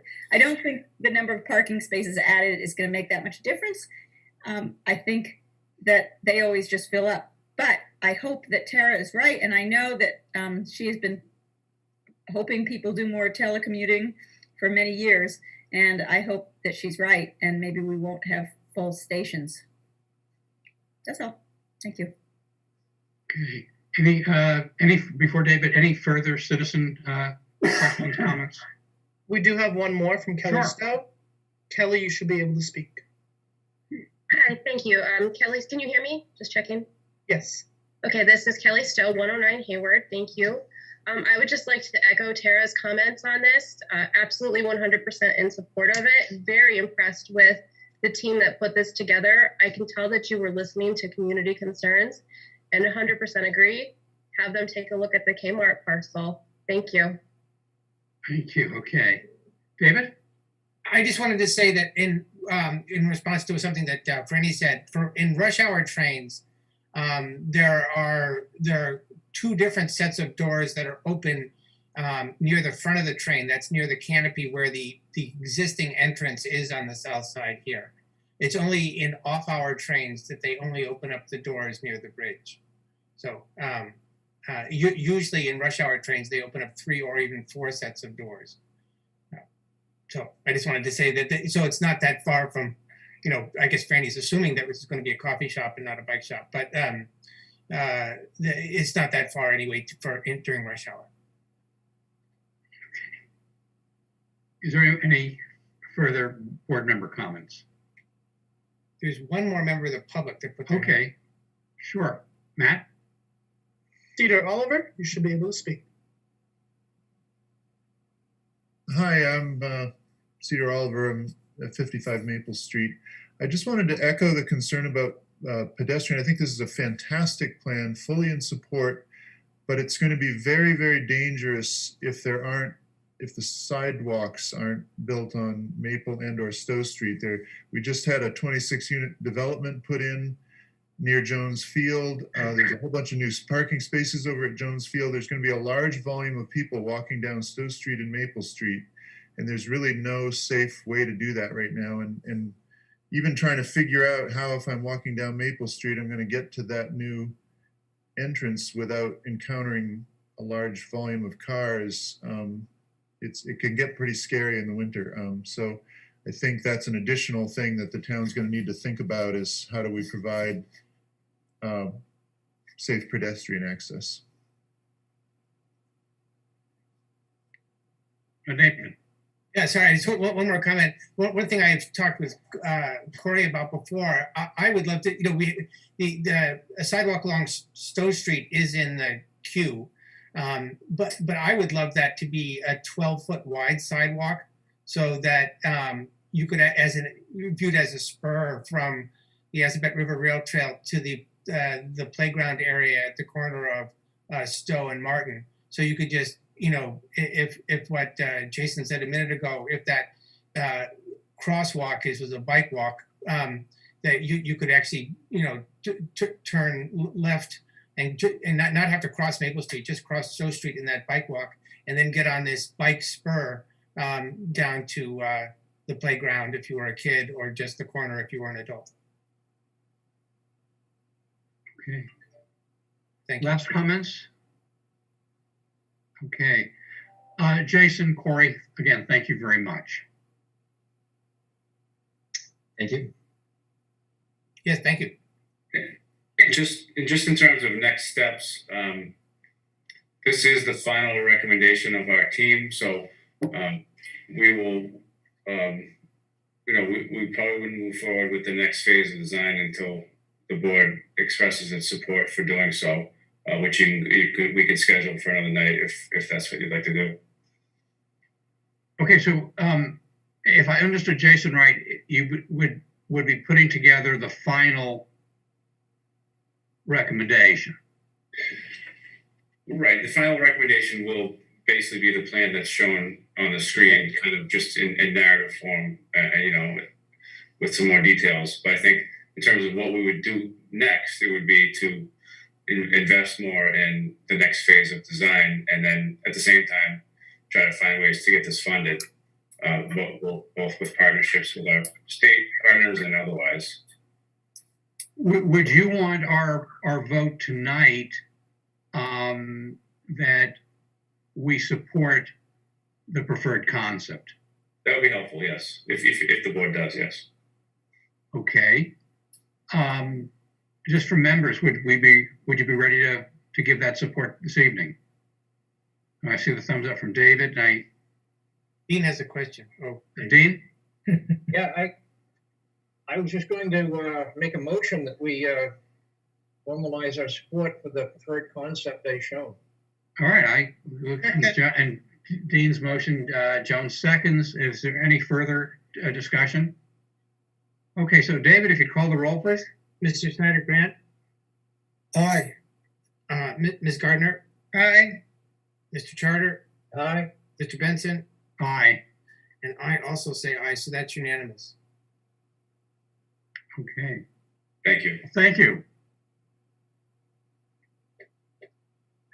All right. So We're up to item 6, which is to review the town meeting warrant articles for the annual town meeting. That was included in the package over the weekend. And I have everyone had a chance to take a look? Great. Not the actual articles, just not the text of the articles, but it's what the lineup looks like. So we're looking at 39 articles and 3 petitions, with 21 of the 39 articles being on consent. Would there be any questions or comments from members? David. So just from my memory, in our very efficient annual town meeting last year, what was the count of non-consent articles? I think there were, was it about 18, John, or do we whittle it down to less than that? Mark, do you recall the number that was in addition to the consent agenda? Don't recall, but I can look it up right now. Okay. Actually, if John Benson's memory is correct, it's very close, because this draft has 19. So so this might be a single night if we're just as efficient. Yeah, there is potential for some good discussion on a number of these articles. Okay. So let me ask you, Dean and I sat down yesterday, looking ahead and to how we might divvy up responsibility for article presentations. And let me just float what Dean and I came up with for the members. I would do the town budget.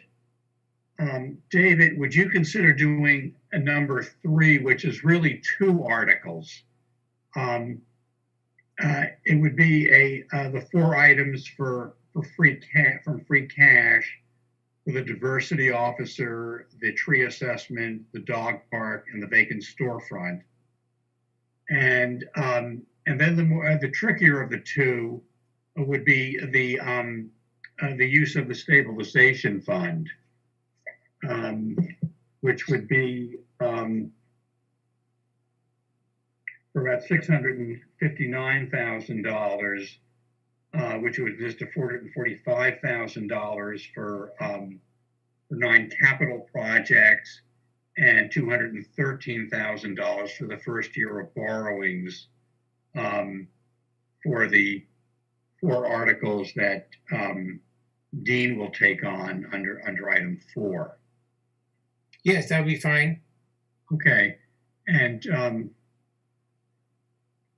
because we, I guess the tricky piece there is we'd really have to explain to the public why we're using the stabilization fund this year.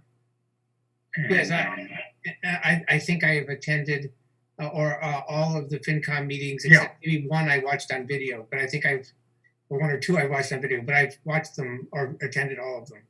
So, okay. Because this is the first time we'll be taking money out of the stabilization fund since it was established in 2016, and I'm not sure that many people recall what was the reason for the fund and under what circumstances may monies be withdrawn, but it did respect a request of the finance committee that we start using some of that money and a less of a take on free cash. Moving down the list, there's number 12 would be amending the zoning bylaw for the drive-up windows. Dean would like to take that on. We thought for amending the general bylaws for the archaeological ceremonial stone landscapes that we asked Bob Ferrara, who's a member of the historical commission and has been the driving force in this article, to see if he would be the presenter for us on it. Does that make sense?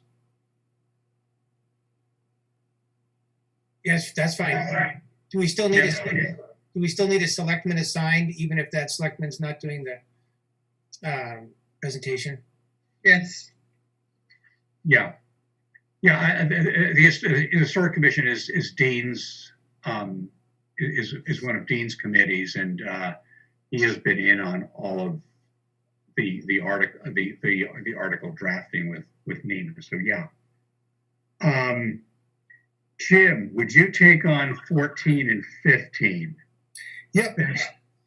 The regulation of fossil fuel infrastructure, and the one is the home rule petition and the other is the general bylaw. Yeah, it's got my name all over it. Yeah. It's got your name all over it. Yeah. Then the way we left it from the special town meeting in September, we bring back the release of the restriction at 120 at 127 Strawberry Hill Road. We prevailed upon the individual to not file a lawsuit, that we, bring it back and do a better job in presenting it. This is Jones, really, we'll name it, it's Jones Corner there. Is that what we're calling it, Jones Corner? Well, she drove it home. It's very dangerous. I think we should call it Jones Corner. Jones Corner. Okay, that's naming rights.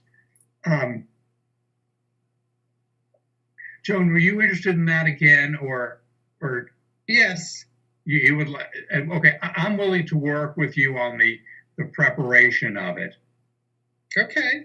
Because there's history there that caught us up, and there was things that there's some decisions that were made in the 1980s when things were done on sort of a fast and loose basis that were kind of hard to explain last September. Okay. Then note there were several citizen petitions.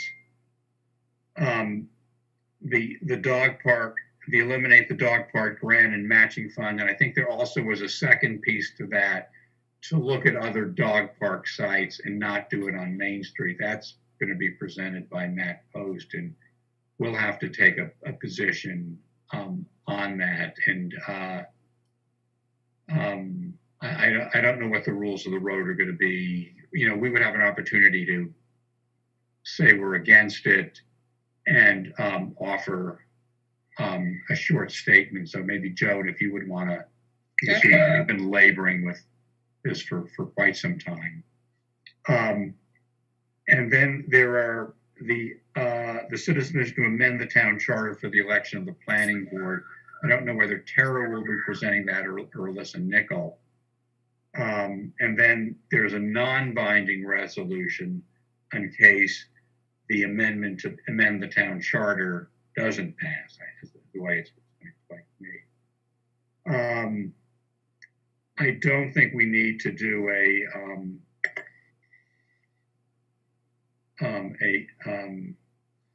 the rest are all consent articles. So, as we get closer, we could divide some of those up. I'm willing to take on a couple of them. David? John, I could probably also do 5. There might not be very much to do on 5, but I'm happy to do 5. Okay, sure. Okay. And also, I don't think there's any participation on our side, but I could be the selectman assigned for 6, since I'm liaison to the school committee. Okay. So you'll do 5 and again, I could be assigned to 6, but I don't think I'll need to do anything. Yeah. Okay. Okay. Okay. And it's unclear on item 11, the land exchange, that relates to sidewalks on Taylor Road, and it involves a rather complicated land swap that may not be ready.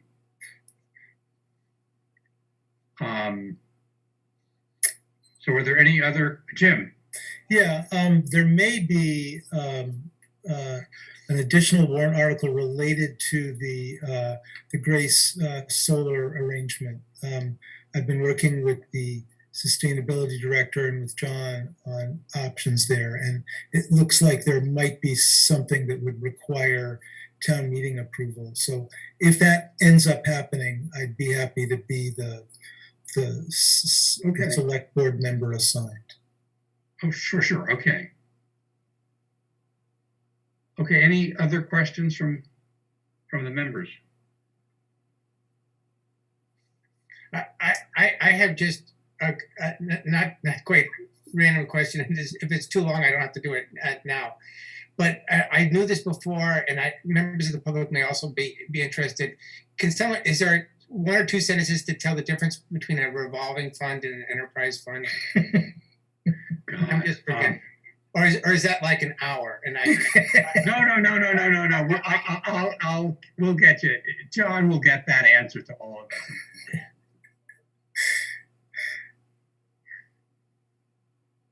Yeah. Enterprise funds are like their own business, and they have, you can appropriate from them, and they stay in place. Revolving funds have to be appropriated every year at town meeting. They have a certain limit, and anything unused, it doesn't stay in there under a certain amount, over a certain amount. But I can give you something in writing that's clearer than that tomorrow. Okay, thank you. Okay. Were there any questions from the public on what the 2021 warrant looks like? We do have one hand raised. I believe it's Tara.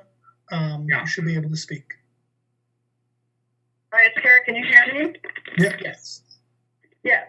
So the citizen's petition has nothing to do with Alyssa. She was thinking about it and decided, I don't think that she decided to do that. So it's all about me. I mean, not all about me. I'm sorry. I am the contact person for that. And that said, I may be moving to pass over. I'm going to be discussing with some folks about some alternative ideas about elected or not elected. If we can get some good planning going on relative to zoning to mitigate the harms of development and growth, to have a more just and environmental friendly society, I think that I would be willing to pass over on these. So I'm going to be having some discussion, and so I was just letting you know that. Okay. Well, keep us informed and in the loop. I will. Very good. Okay. Is there anybody else? Joanne Berry, would you have anything to add as moderator? Wait a second. I'll turn on my. We can hear you. Oh, good. So I'm really looking forward to having a robust discussion on several of these items. For anyone who's not quite sure, if the meeting will be June 21st, we're going to use the same format as we did last year with the inside-outside options. It is the longest daylight time of the year. That does not mean we have to stay there for the entire daylight hours. I believe we can get this meeting done in one session, unless anything drastically changes. We will start at 6 o'clock, which should give people time to get home and get over. What else can I say? Oh, for folks who are doing presentations, you folks plus any others who might be watching, we will once again use the videoed presentations through the help of Acton TV. And you would, that's not completely organized yet, but we'll be looking to have those posted on YouTube or in Acton TV's site by a week prior. So folks can have time to review the material and ask questions and things like that. We will have moderators meeting June 16th, which I think is the Wednesday. So that would be 7 o'clock. We'll use whatever the current protocol tells us is the way to do that, Zoom or in person. So anyone presenting this, just to make sure that we're all good on the flow of the meeting, got all the ducks lined up. because your presentation should be done before that. Though at the meeting, we're looking at 5-minute limit on presentation. Your video can be any length. Just, use common sense, but no particular limit there. But during the meeting, we'll go with 5 minutes and the usual 2 minutes from the floor if you're a citizen from the floor. So I'm hoping that lots of folks will come and participate in this opportunity to exercise your democracy and make the town more like you want it to be. Thank you very much. Mm-hmm. Okay. Our next item would be number 8 is discussion of the response for proposals for the surplus property located at 26 Carlisle Road. John?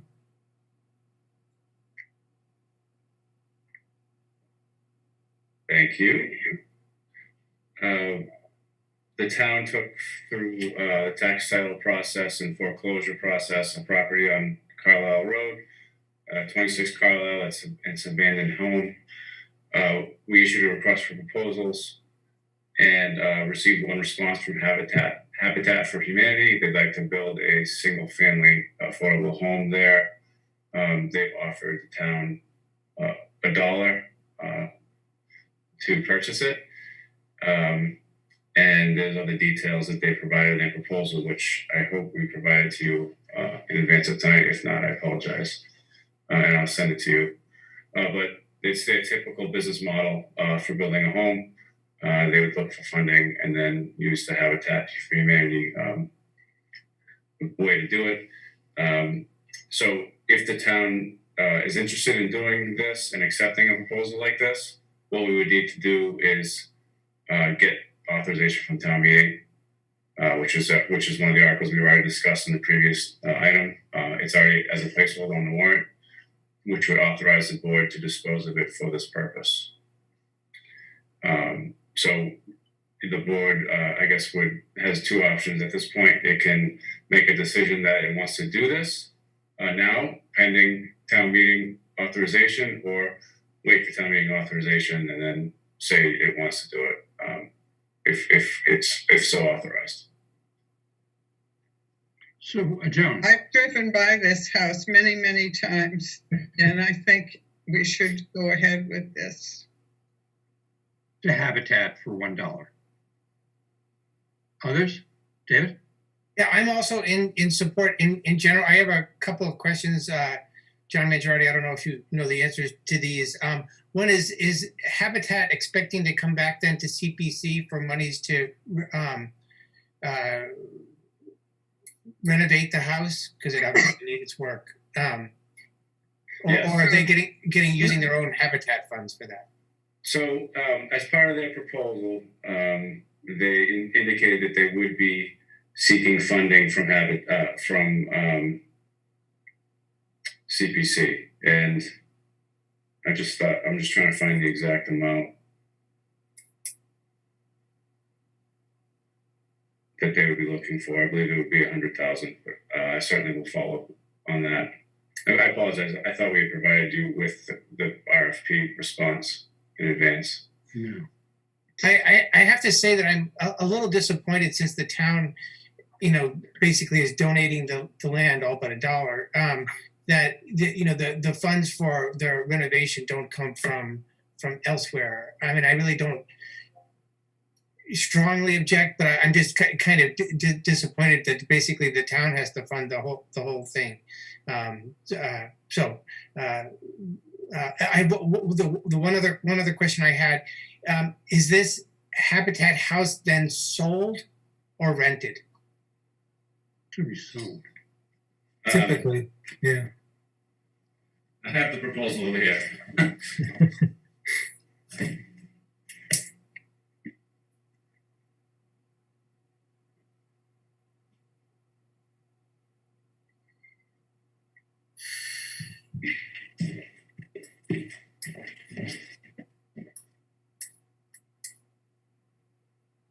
By the way, Mark Hall says there were Yeah. just 11 articles not on consent last year. Wow.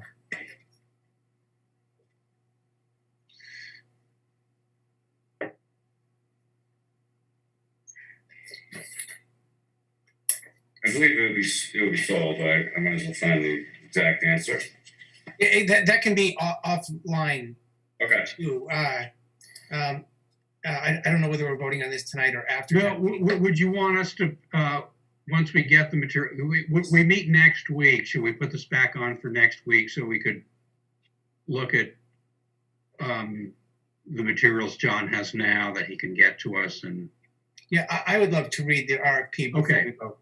all right, so Dean?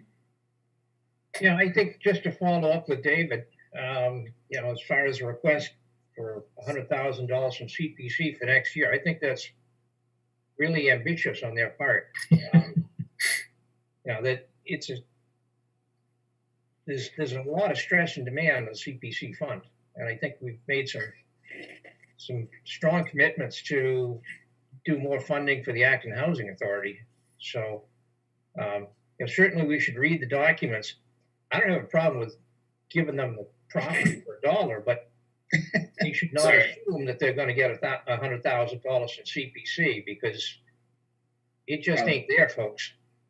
My apologies. Why don't I take the opportunity to correct myself?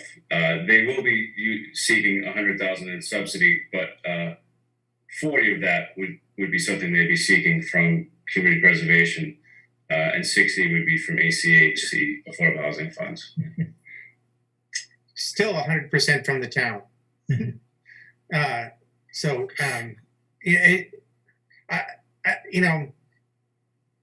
What happens to the money that gets donated to Habitat outside of Acton? Anyway, that's just my bias here, I guess. Jim? I'm sorry, I had a somewhat unrelated procedural question. You mentioned a meeting next week, and I think I thought that we were meeting on first and third Mondays, but apparently... That's the first Monday in May. Oh, yeah, okay, I'm doing the math wrong. Okay. It got put because last week it was the third Monday, but it's Patriot. Yeah. No, I got it now. Thank you. Okay. So, all right, so we can put this, John, put this back on for next Monday, and if you can get us the Habitat's prospectus on the property, we can make an informed decision on it.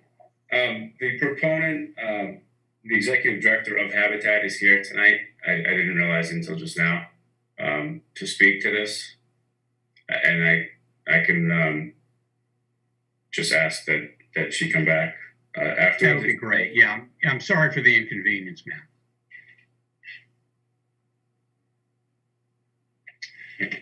Okay. So, item 9 is the review and consider proposed new select board public shade tree protection policy. John and Corey and Dean. Thank you. I believe that Corey has put together a little short PowerPoint presentation that I could use as sort of a backdrop. I don't have it. I believe John's got it, and I think Corey might have it. If somebody wants to share the screen. Corey, please jump in.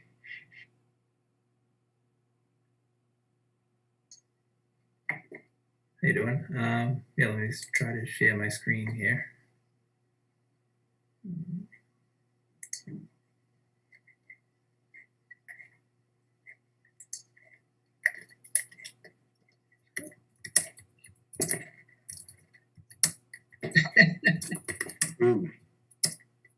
Fine looking dogs. We're looking at the presentation now, not dogs? Yeah. Okay. Yes. All right. Yes. Okay, thank you. To get started, I can walk you through. Okay. So just as a little bit of background, the select board policy that is in existence right now regarding public shade trees was written by me back, I believe, in 1990. And so what's happened now with the increased amount of infill development in town, there seems to be more stress and need for a strong policy to protect roadside trees. So next slide, Cory. So here's one of the things that, one of the real triggers, the tree on the right was on Pearl Street, and it shows what happens when you don't carefully monitor what developers would do. So the new policy that was in all of your packets was something that I've worked on with Cory and with Ryan Hunt, our new tree warden. Over a period of 6 or 7 months, I've received a lot of input from various groups. I did get a lengthy review from Green Acton, which was very useful. I did use as a sounding board for a lot of the questions and answers on this folks from the Design Review Board. So I'd like to thank them and acknowledge their participation. Things never get easier in the world of regulations. The original policy from 1990 was 2 pages. The new proposed policy is 4 pages. So what does it do? This policy only deals with the valuation and compensation for public shade trees as defined under Mass General Law, Chapter 87. So basically trees growing within the roadways. It does not have anything to do with clearing limits on private property. It does not stop clear cutting. It does not establish tree buffer areas around redeveloped sites. All of those are great ideas, and they should be considered by the appropriate board. This is a very, very limited policy. It is a policy that will be voted by this board hopefully tonight. And based on the last one, it continued on from year to year for 30 years, but it could be amended at some point or rescinded by a subsequent board. So it's fairly easy to get it passed. It doesn't have to go to town meeting. It's strictly the select board deciding how you're going to value a town asset and how you're going to get compensated for it. A couple of the major changes between the old policy and the new policy. The old policy, it was inch for inch replacement of trees. Under the new policy, we do 2 inches of replacement for every 1 inch of removal. It establishes the concept of critical root zone, which is well-established agricultural practice. Basically, it views, unlike the developer that down on Pearl Street, people have to realize that trees don't grow like carrots in utility poles. You have to maintain the edges of the root zone of the trees. So we've got some policy about that. It also works out a situation as far as valuation of trees. New trees, because of the higher valuation we'll put on them through the new policy, and the fact we're doing 2 for 1, it tremendously increases the compensation of the town, and we think it appropriately so. For example, the tree on Pearl Street that we saw a minute ago, I think the town ended up getting about $5,000 back on it under the old policy. Under the new policy, we get a little over $19,000 back. One of the trees that was a subject of discussion on High Street was about a 30-inch diameter oak. I don't remember exactly what our settlement was on that, but under the new policy, it'd be about $30,000 that we'd recover. So it creates a real incentive for the developers to save trees because they're going to have to pay for them. Now, the downside of all of this, of course, is that the value of the trees, if they end up getting taken down, the cost of that is going to get tacked onto the cost of the development of the house. So to a certain extent, it does pump up the cost of a new house or new development that's going in there. Just as most everything else that we do pumps up the cost. The other thing it does is it establishes unique shade trees. These are ones that this policy would not apply to. There'd be a way of establishing a more rigorous review of the valuation of the tree using a consulting arborist, and we might end up with even higher values. Those would be unusual circumstances because that's a very rigorous and expensive process. And in many situations, our base policy might end up providing more compensation of the town than something done by a consulting arborist. So those are basically the concepts behind it. I'd be willing to answer any questions that people might have. One of the other issues that has come up repeatedly was, gee, we don't know until the very end that tree is going to be impacted by development. And what's happened internally is that now on the land use side, they've established a checkoff box for all site plan special permits with the question on it, you know, are there any public shade trees that are going to be impacted? They have to check that off, and that serves as a cue. That has also been voted in by the planning board a week or so ago, or the subdivision control law as well. So we'll get quicker notice of these things. Also, land use and the rest of the regulatory folks have established a policy now where all of these kinds of developments are being reviewed by a much wider group of people. Specifically, in this case, the tree warden will get early notice of it and have a chance to perhaps find some ways to save a lot of these trees. And at least we don't get caught in a situation where we all of the other approvals have been received and then we have to do a tree hearing and, you know, we're playing catch up. So that's the policy, and I hope folks will support it. Okay, are there questions or comments from board members? Joan? No, I support it. David? Yeah. Jim? No, I'm just losing. I'd like to ask a question if I can. Sure, please. Yeah. Dean, what's the relationship between the value and the replacement? Is it both or either, or how does that work? You know, if that developer on High Street, I think they were taking that, their original plan took down a 24-inch oak and a 30-inch oak both, right? So that's 54 inches of tree. It's 108 inches of replacement tree. You know, is it that, or is it the value of those trees? You know, $25,000 and $20,000 or whatever it is. Can you explain how that interacts? Sure. So the routine method for a tree that's, say, 20 inches or 24 inches in diameter, so it would not trigger what we're calling the unique tree category.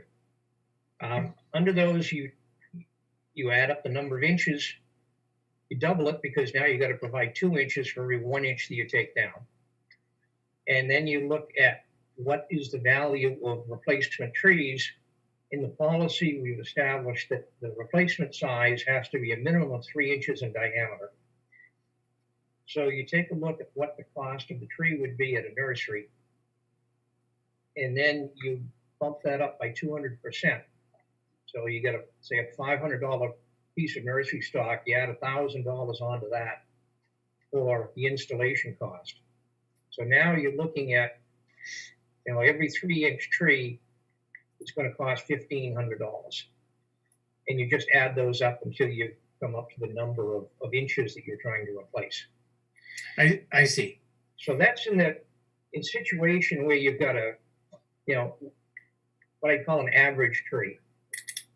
in those rare cases when we would trigger this unique tree category, something that's truly massive or truly historic or a species of tree that does not commonly grow in Acton, you'd actually bring in a consulting arborist, and they use policies and practices established by the Council on Tree and Landscape Appraisers. And there are various techniques used to establish assessment of trees. These are things commonly used. You've got a casualty loss from a car strike against a tree or something like that. It's a very detailed process. It's well established, but you do end up having to bring in a consulting arborist to do that independently. So we would reserve those for the really what I would call unique situations. So common situation is you just look at it and you figure out the price based on the cost of nursery stock and installation. Nice thing about doing it that way is that you check your nursery stock prices every single year. So they get indexed for inflation, so that, 30 years from now, when we're talking about this again, we might want to change the policy, but we know that we've indexed it. And, a 3-inch caliper tree 30 years from now might be worth, instead of $1,500, might be worth $5,000. So it automatically escalates over the years. And that's roughly what we did in the past with the older policy. You don't end up having to vote a new value of trees every single year. It just follows the trend of nursery stock and construction. Great, thank you. Are there any further questions or comments from board members? Jim? Sure. I'm looking at comments on an older version of the policy. And I just want to appreciate, Dean, that a lot of these comments have already been taken care of in the current version that we're looking at now. So I appreciate that. I'm looking here through any others that still haven't been done. One is, let's see, it looks like is it still a section 7 where you talk about cash contributions as an option? No, it's now called 8. So section 8B, where it says make a cash contribution to the town, it seems like it would be wise to specify that cash contribution would be calculated, not just sort of made up on the spot, but matching either clause 7, which is the unique situation tree, or it looks like clause 6, the one that does the normal calculation. Just to make explicit that it's not just the warden making up a cash contribution. It has to match the systems that are described above. I think that's an easy enough edit to make. Thanks.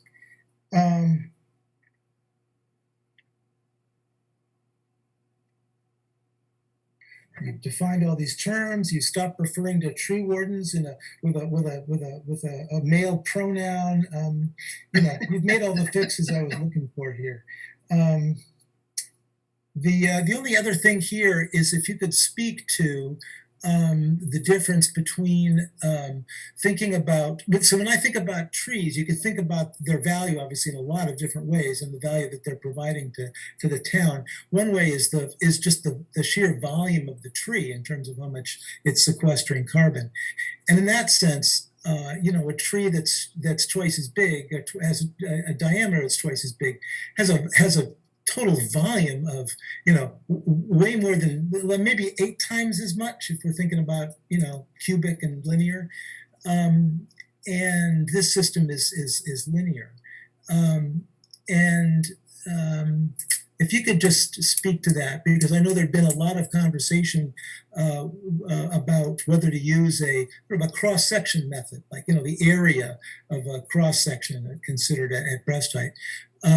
Whether that would be a more reasonable way of approximating the value of a tree. Sure. Well, one of the things that we did with this new policy is doing the 2-for-1 replacement. Yeah. So we're trying to recognize, not just the diameter, but also the canopy up above. So we've pushed that. The other thing that we did have quite a bit of discussion with the DRB is, you know, how big a replacement tree should you plant in the site? And they were pushing for, you know, 4 and 5 inch diameter trees. But the problem you run into is that many of the planting sites that we'd be dealing with could not accommodate initially that large a root ball of a 4 or 5 inch diameter tree. Also, the availability of plant material in those sizes in the categories of what commonly gets planted along roadsides just wasn't that great. So that's why we've used the 3 inch diameter tree for that. You know, ultimately, you use the cross-sectional analysis.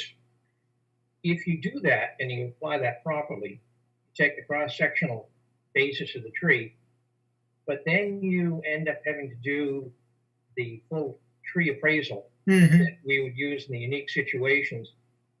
And you get a huge number based on the cross-sectional analysis, and you think, oh my God, here's a tree that's worth $100,000.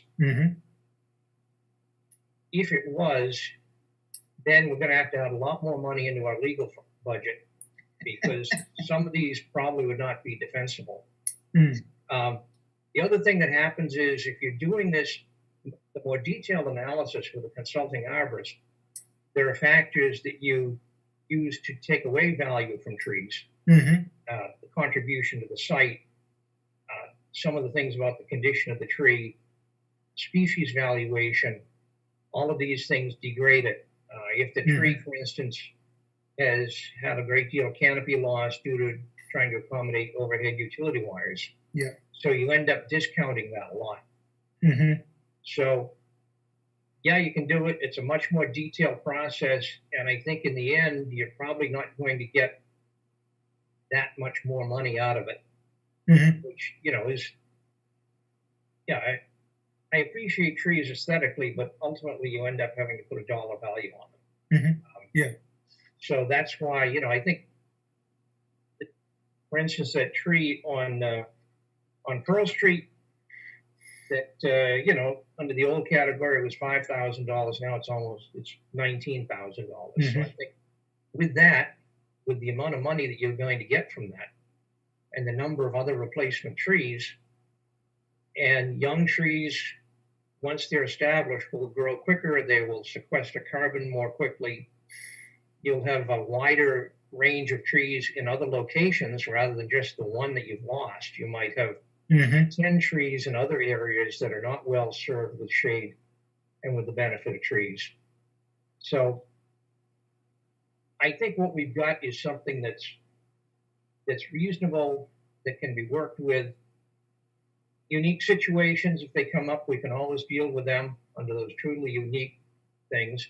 And finally, the last section of the policy does make all decisions made by the tree warden are appealable to the select board. So the developer can appeal the value, or individuals who are interested in this can appeal that to the select board as well.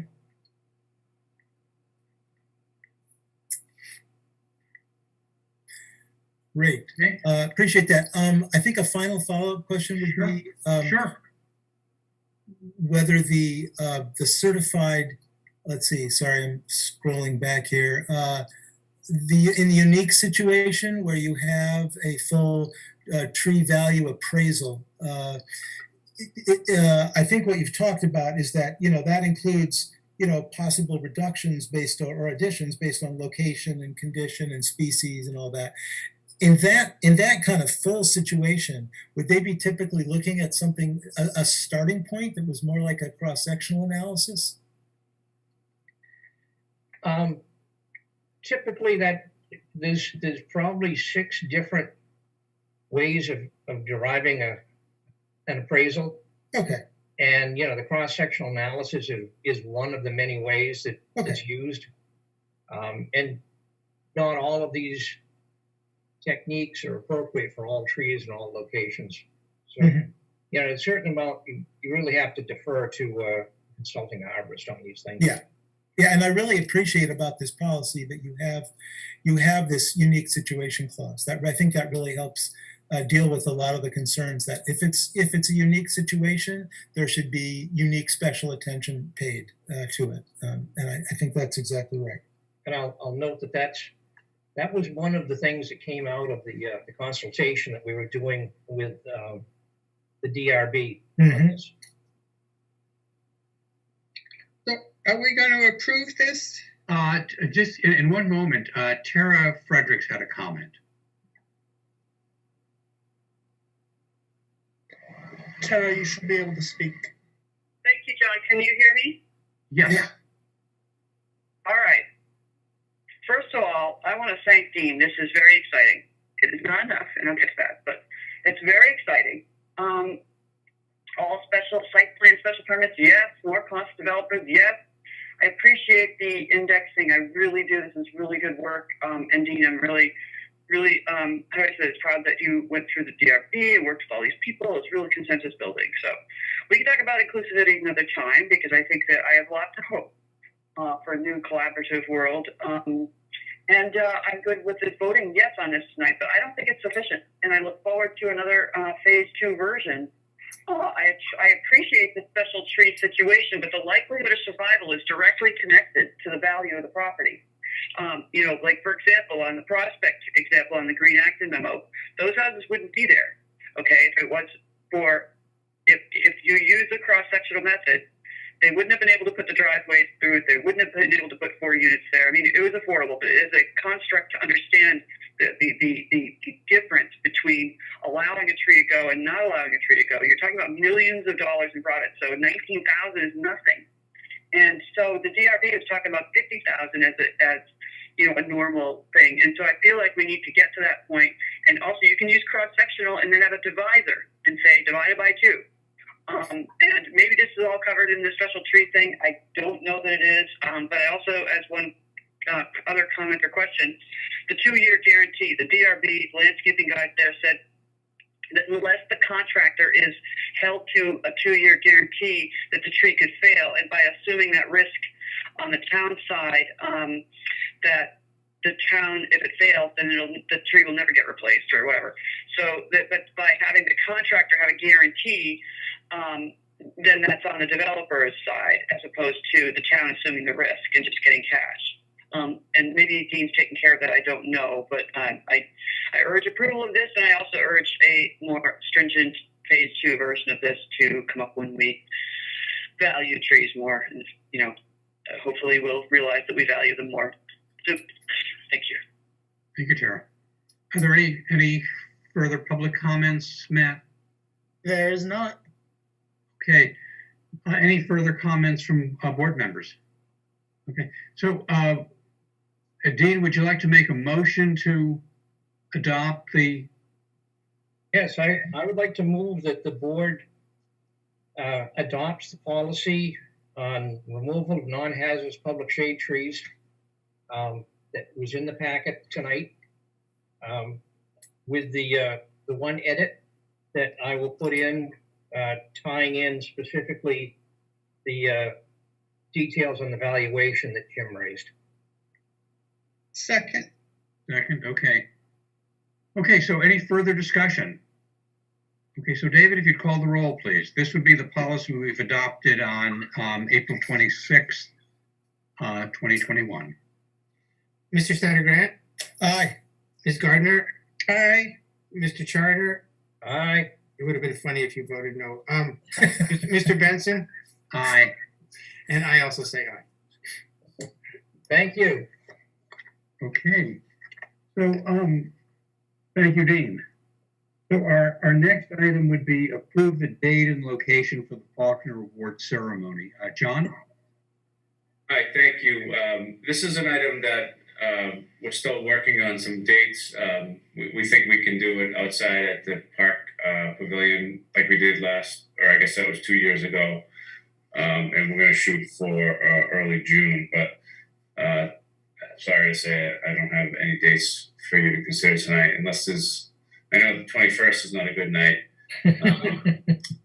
But is there anything else we should avoid? No. Do you want to, since we've all submitted our nominee recipients, do you want to announce them, say, at our meeting next week on the 3rd? And we could notify our individual recipients ahead of that at your convenience this week? Sure. Yeah, we can do that. I will. That makes sense? Yeah. Yep. Okay. So just, individually, just go ahead at your convenience and notify, and we'll make the formal public announcements next Monday night. You will see, Jim, that, recipients are very moved by the recognition, and they will be there, and they will have family members there, and it's incumbent on us. We do a introductory remarks for each recipient, and they do a response remarks. So it's good. Jim. Yeah, I'm really looking forward to this. I think I'm waiting to hear from Lisa that she's heard from every board member, and that 2 board members didn't nominate the same person by chance. I mean, there are some people that are on multiple committees, and it might be good to make sure. Your first option is available to you. Okay, I will tell that person. Okay. So our last business item would be to discuss the request from the resident to sell 301 Arlington Street. I believe the gentleman is here this evening. Dean, you're quite familiar with the property? Yeah, I am familiar with the property. Just as a little bit of background, this was some property that was acquired by the town back in the 1950s and 1960s. It's basically, it has frontage on Arlington Street. It also has frontage up by Massachusetts Avenue. There's some wetlands in there. There's some drainage ditches. A lot of this was land that was not easily developable under the environmental constraints in the 1950s and 1960s.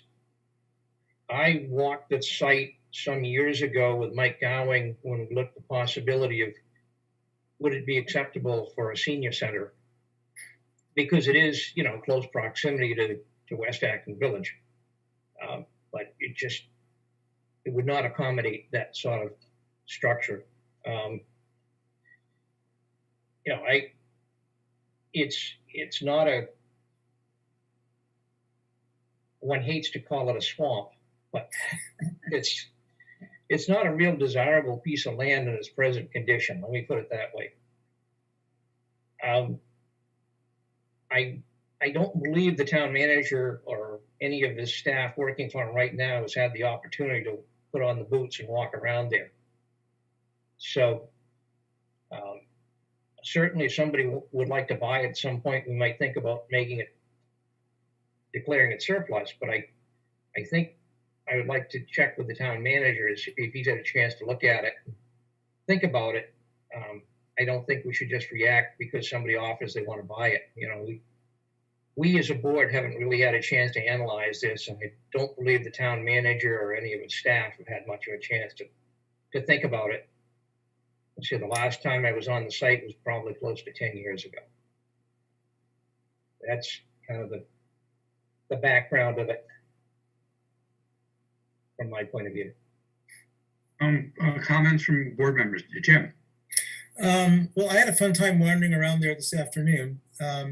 Some observations. The part that's at 301 itself has a sort of informal but well-developed small turnaround in it. It had a truck parked in it when I was there, but there wasn't anybody on the land. So I think it's probably being used informally by some residents.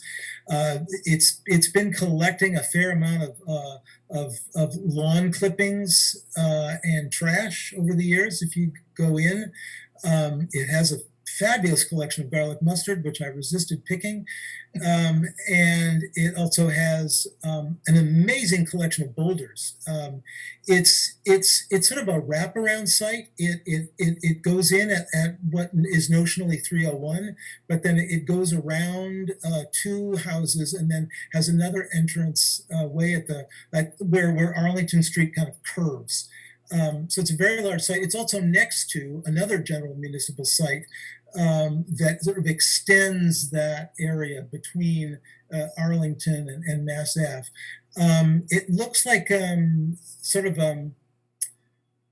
a nice sort of play area or extra space for the residents there. It's sort of like their big extended backyard. I didn't see a lot of evidence of partying, more just trash dumping.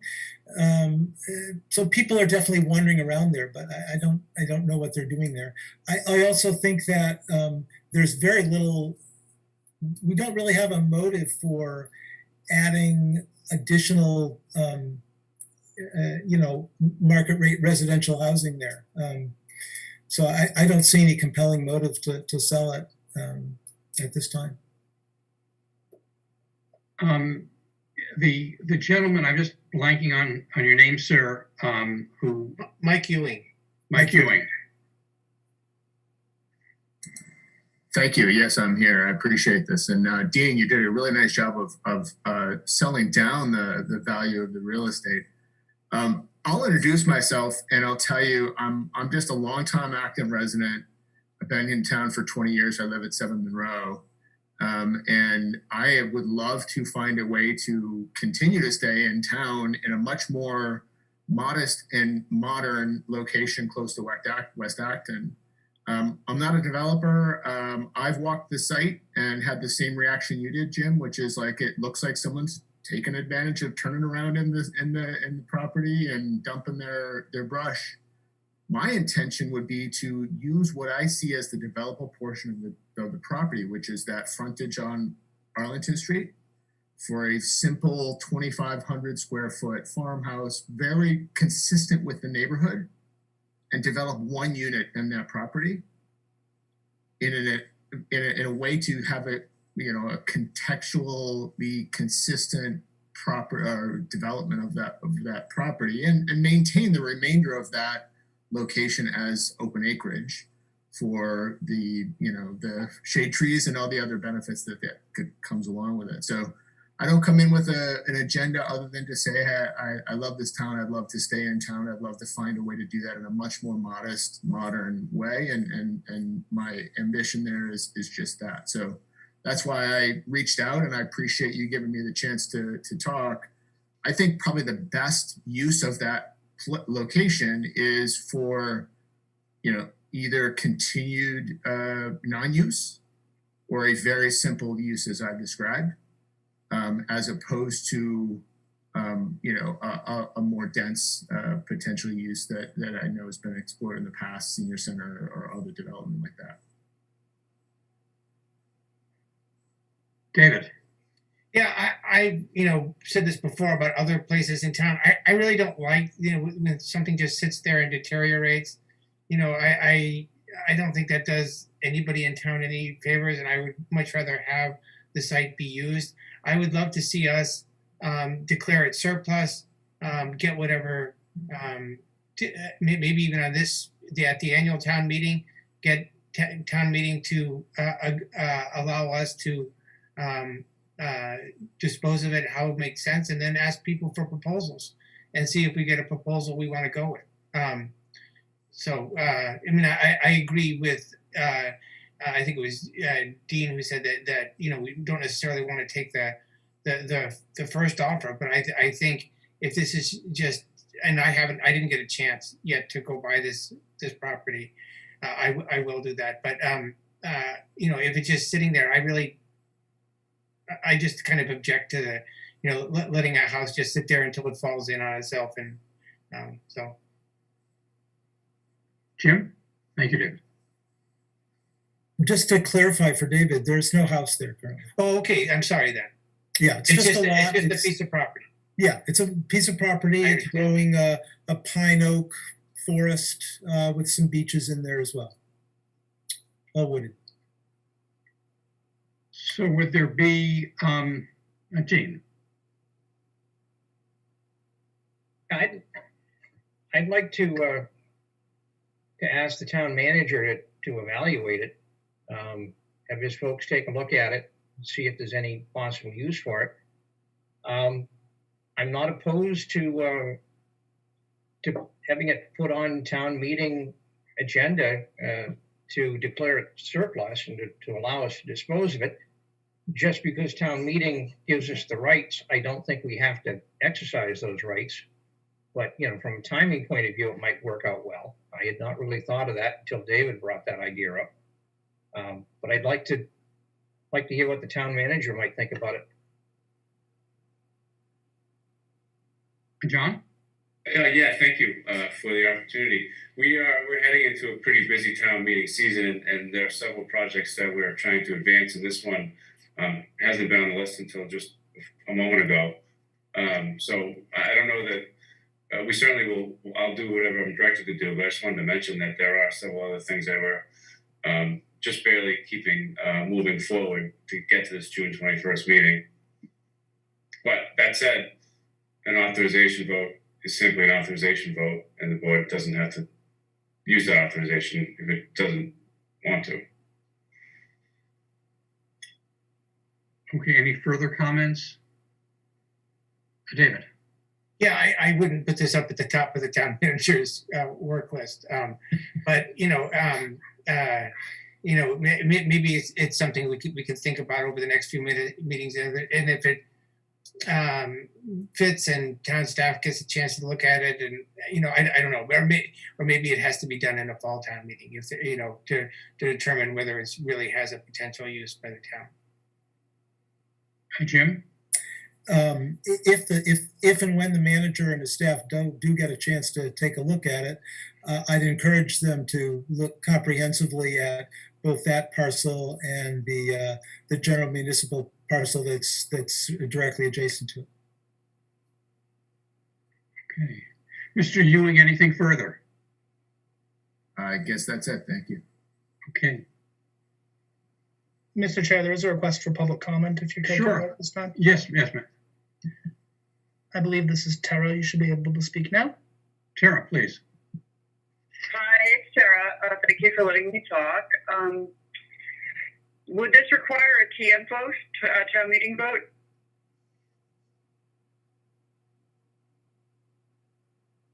Well, to declare it as surplus property, yeah, right?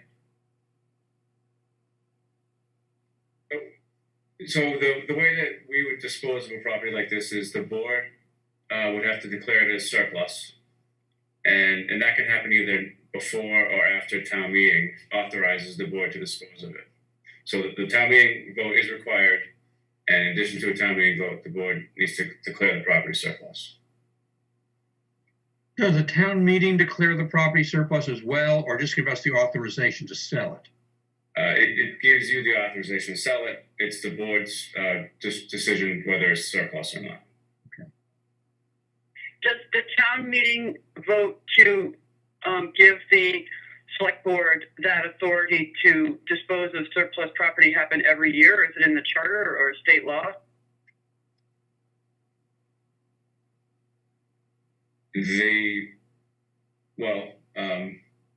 There is an article that provides for a normal tax title process to take place.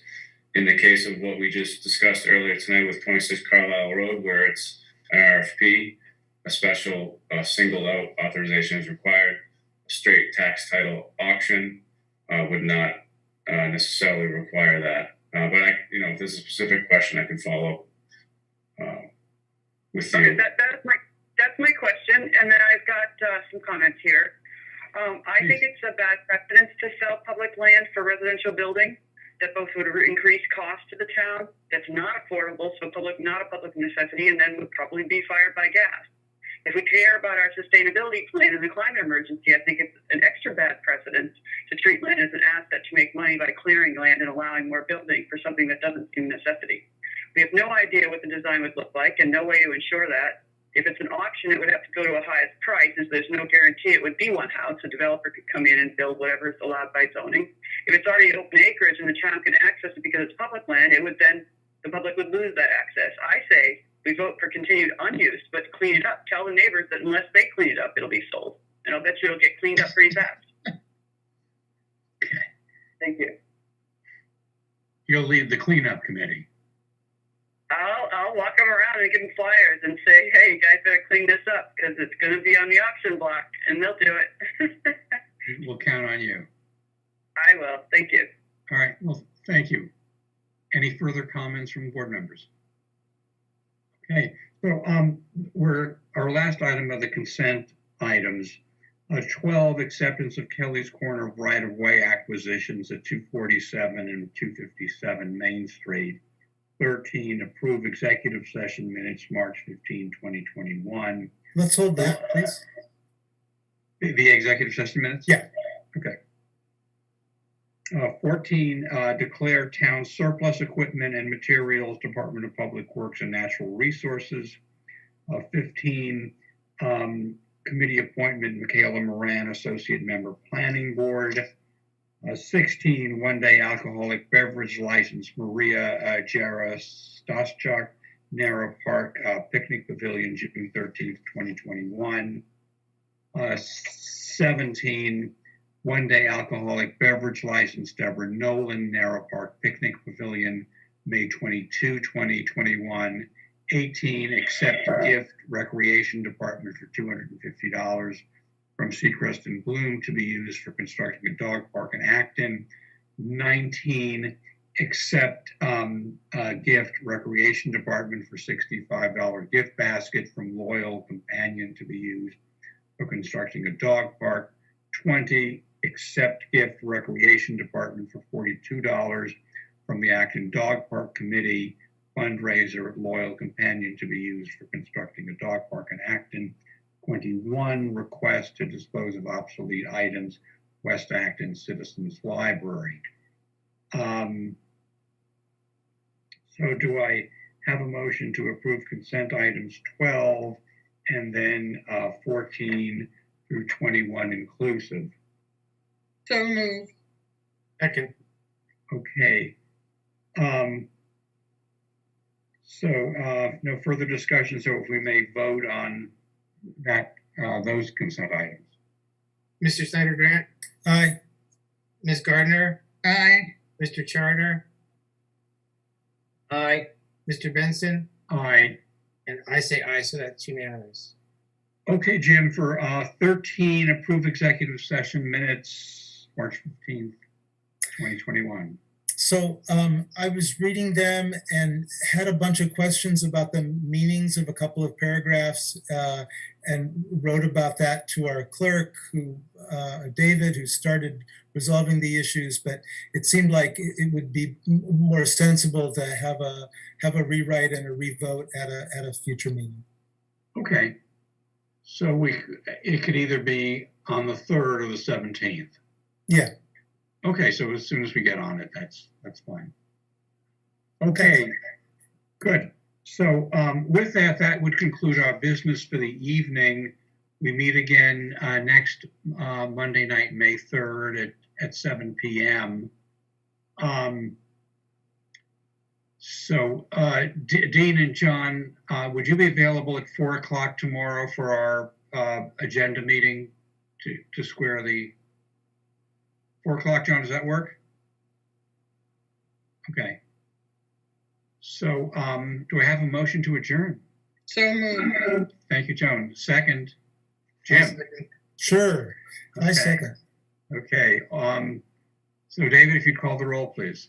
Mr. Snyder Grant? Aye. Ms. Gardner? Aye. Mr. Charter? Aye. Mr. Benson? Aye. And I say aye as well. Okay.